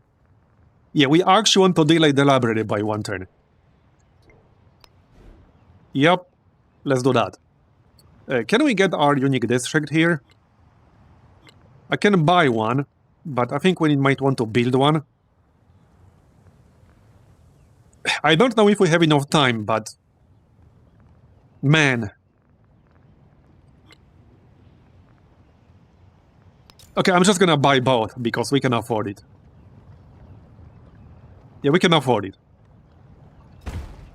And we can only do it in a city, not in a town. Okay, no, we're good. Let's just get something ageless here really quick. You know, like a fishing key. Yep, that's fine. So yeah, we want to delay the library by 1 turn. Because again, we don't want that codex to give us the milestone right away. We want to delay that, to not push the age progress too much. You get some weird shuffling like this, towards the end of the age. I really think there should be a grace period. Even better, there could be an advanced option where you could actually set whether you want to have a grace period and be able to set how many turns that's gonna be. Like, I don't know, 2 turns, 3 turns, 4 turns, 5 turns, something like that. Obviously give it a limit so that you can set it to a reasonable number of turns. Mongolia unlocked, alright. Iron made this problem. Yeah, there's no point declaring this war anymore. There's not enough time. There's just literally not enough time. And for anyone who doesn't know, when the age transition happens, all the wars end. And all the units get sent back to your cities. Nobody will be at war at the start of the next age. Hey Toboblo, thanks for the 2-month resub. Appreciate it. So now we got this codex, but it's not plugged in because there's no space. So now we can actually finish the library safely and plug them in manually when I'm ready to finish the milestone. So that's what we're gonna do. Okay, 3 turns. Unless the AI does something to push the age progress forward, we'll be fine. But I might actually miss out if the AI does something that pushes the age progress forward. So research future tech, research future civic, or finish one of the milestone nobody has done until now. I will miss out on that military milestone, which is +2 settlement limited the next age, which is massive. Like, +2 settlement limited the next age is huge. I don't want to miss out on that. But I might. Like, I actually might miss out on that. Okay, there's no one there to build, so I guess we won't be doing that. Okay, I mean, that's fine. Okay, this will take way too long. We're not building those. Nope. Okay, that's fine. I care more about the military one. Fishing key. Okay, well, we might as well back up because there's no way I'm declaring war. There's just no point. Yep, there's no point. We have a nice army for the next age, though. So I can still capture his capital in exploration age. Well, here's the problem. You cannot have a countdown when the age ends. Because you can get instant age progress based on your actions. So this is not possible to do. That's the problem. Because anytime anyone researches future tech, future civic, or completes one of these milestones, everyone gets this amount of age progress. Now, this is only for the first person who does it, so it might be you, it might be the AI. This one has already been completed, so I can actually complete this myself, and it will not push the age progress forward. We can do this. And as you can see, it's still 96% because the AI has completed this faster. But yeah, that's the problem. If one of the AIs finishes, let's say, this, It will give everyone age progress, and I might miss out myself. If they finish this, or this, same thing will happen. Or if they research, again, future tech, future civic. So that's the problem with the age progress. It can happen very abruptly and unexpectedly. The worst case I've seen in my games so far was going from 85% to 100% in a single turn, because I completed a bunch of things, and the AI also completed some stuff. So I went from 85% to 100 instantly in a single turn. So, yeah. Okay, you know what? Let's just get some more units.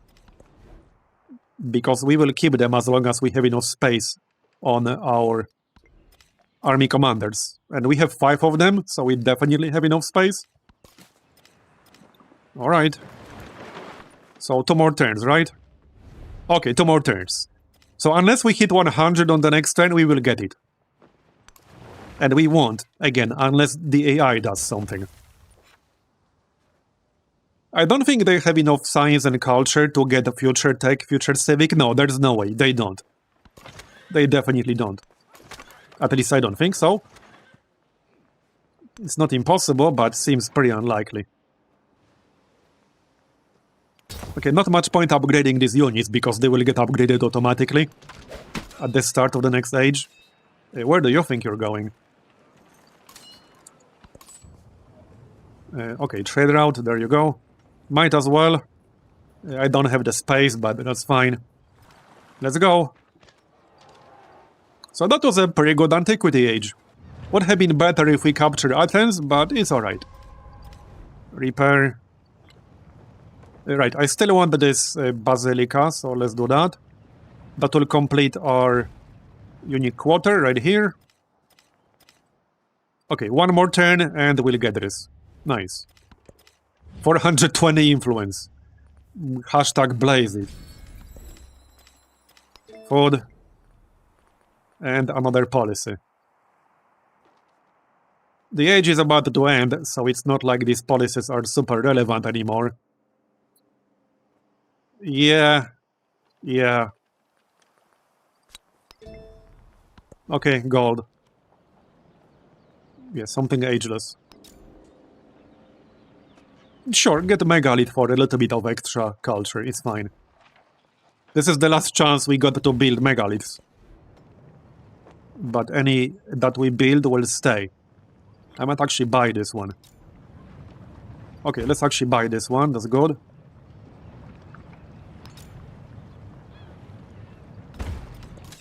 Alright.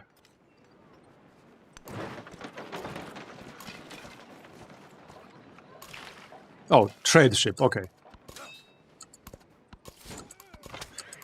Are we there yet? We should have a pretty big army at the start of the next age. And I doubt that the AI has like 5 army commanders. So we could probably overwhelm him at the start of exploration age.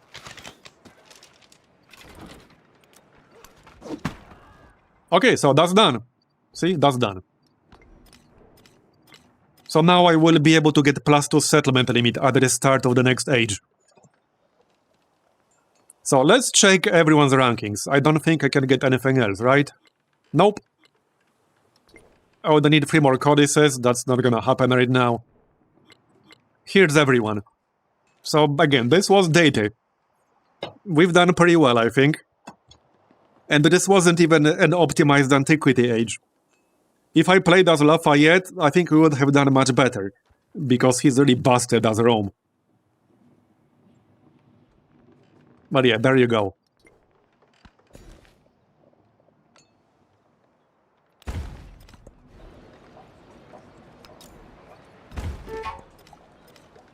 Yeah, over settlement cap. Our happiness is fine though.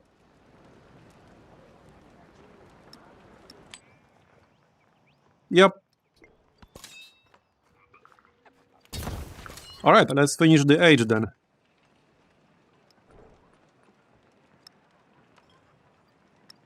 Check the unlocks.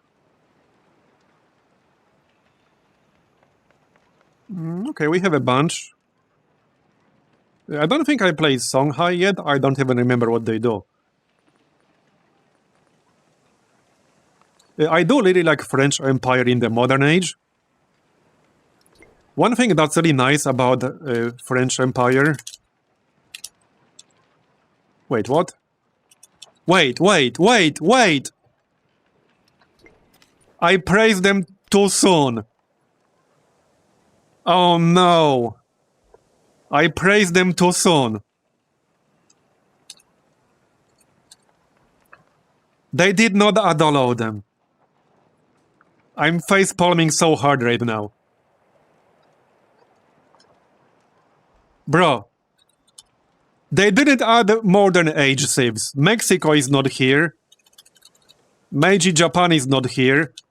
French Empire is not here. Prussia is not here. Bro, they didn't even add exploration age civilizations. Majapahit is not here. Hawaii is not here. Songhai is not here. Mongolia is not here. Bro, please, Firaxis, please. Man.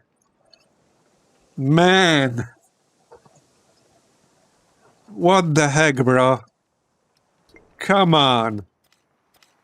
You're killing me here, Firaxis. You're actually killing me here. Well, hopefully they will add it in the next update, am I right?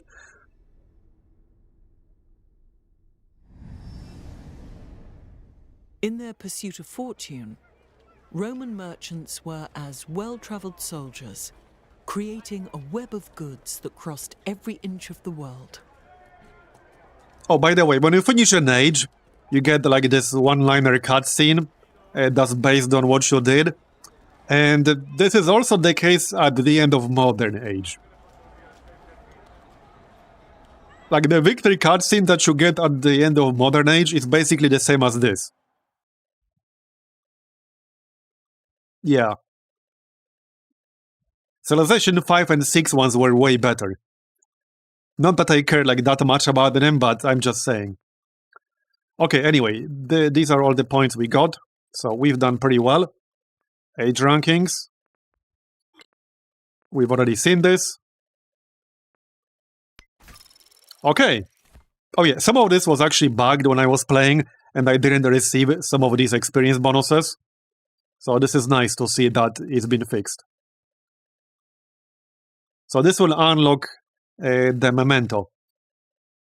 It was decent. I don't remember what it was. But it was one of the reasons we picked him.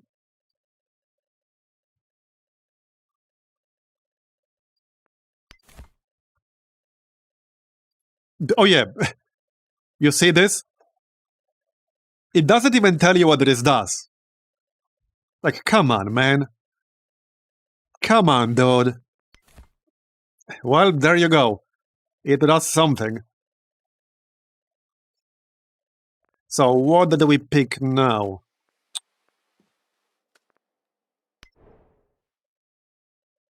Unique merchant. When you create a trade route, receive 100 gold if this is a trade route with at least one navigable river. Plus 5 combat strength on resource, plus 100% gold from pillaging trade routes.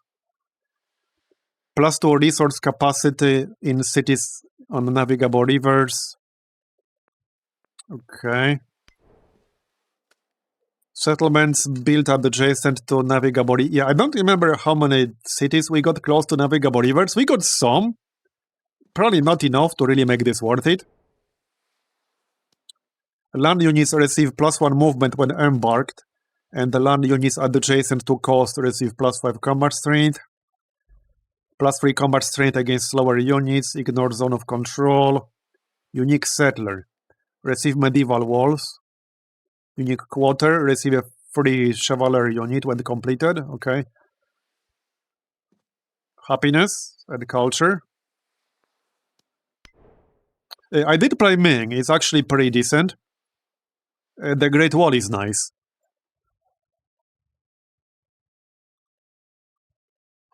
Unless something changed, you don't actually have to build like one Great Wall. You don't have to build a Great Wall that's adjacent to the previous Great Wall. You can build a bunch of disconnected sections. So this can potentially be worth a lot of culture. Also, +4 strength in featureless tiles is nice, and a ranged attack here. This is like an infantry unit with a ranged attack, and a +4 strength on featureless tiles. So this is actually a pretty good unit. The only downside here is that you get a science penalty if you have a non-tradition policies slotted in. But it's not like the end of the world. You do get plus 50% science in the capital. So Meng is nice.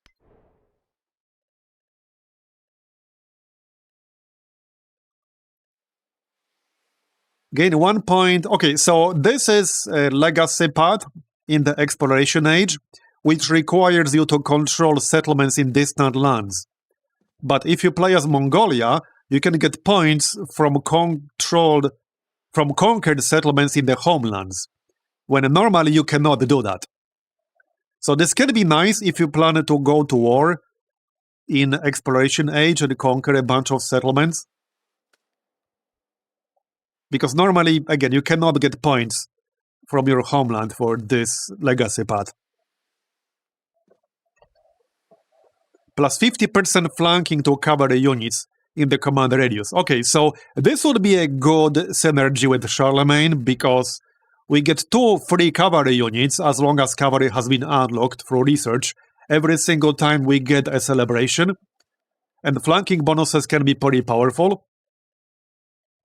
I don't know if this means that every single one of our commanders will be this guy, because we have 5 army commanders.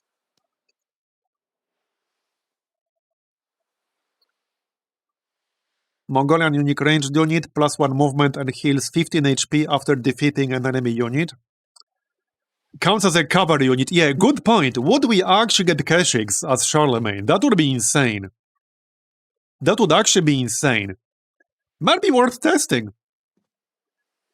When you capture an opposing settlement, gain the strongest cavalry unit you can produce or train, but minus 50% production towards training settlers. No idea what this wonder is, and can't check here, unfortunately. So I never tried Mongolia, but maybe we'll try. Restores movement to any Mongol unit at its location. Oh, this is nice, actually. Yeah, this is nice. If you have like a nice line of settlements, you could send a unit like halfway across the continent with this. So that is not bad.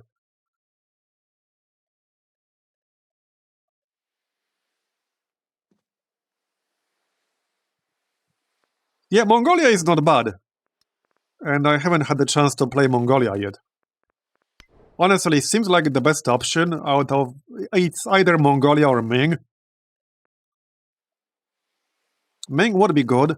This is still a good unit. It's a unique infantry unit. It gets +4 combat strength on featureless tiles, but it also has a ranged attack.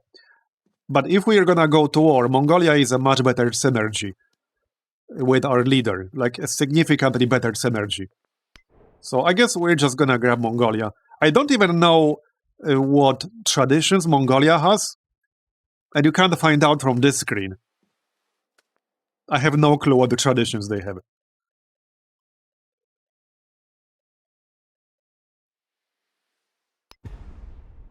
Okay, let's get Mongolia, why not? The steppes brace for a coming storm, one of horses, valor, and endless ambition. The Mongols ride forth.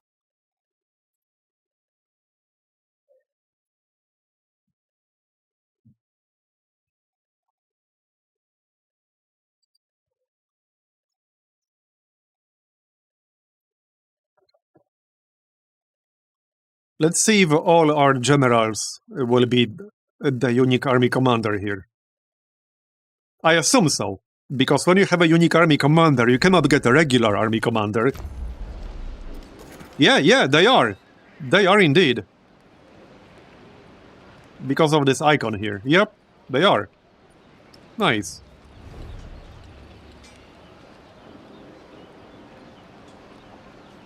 Yeah, Noyan.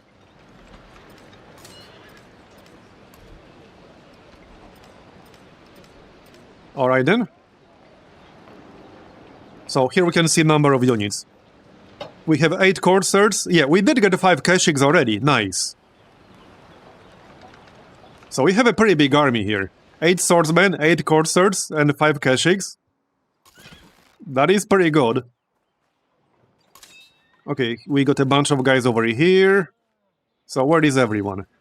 It can be kind of hard to tell, like, how many units you really have on that tile at the start of the age. Seems like this one has 2 commanders.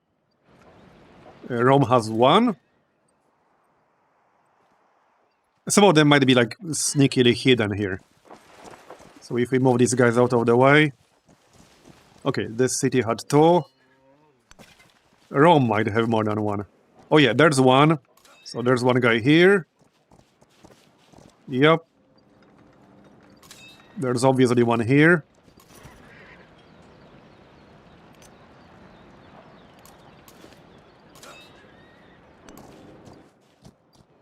I think there should be 1 more. Yeah, there's 5. Yeah, goodbye, Mr. Machiavelli. You're not wrong. Oh yeah, right here. He was sneaky. Right here, yep. Man.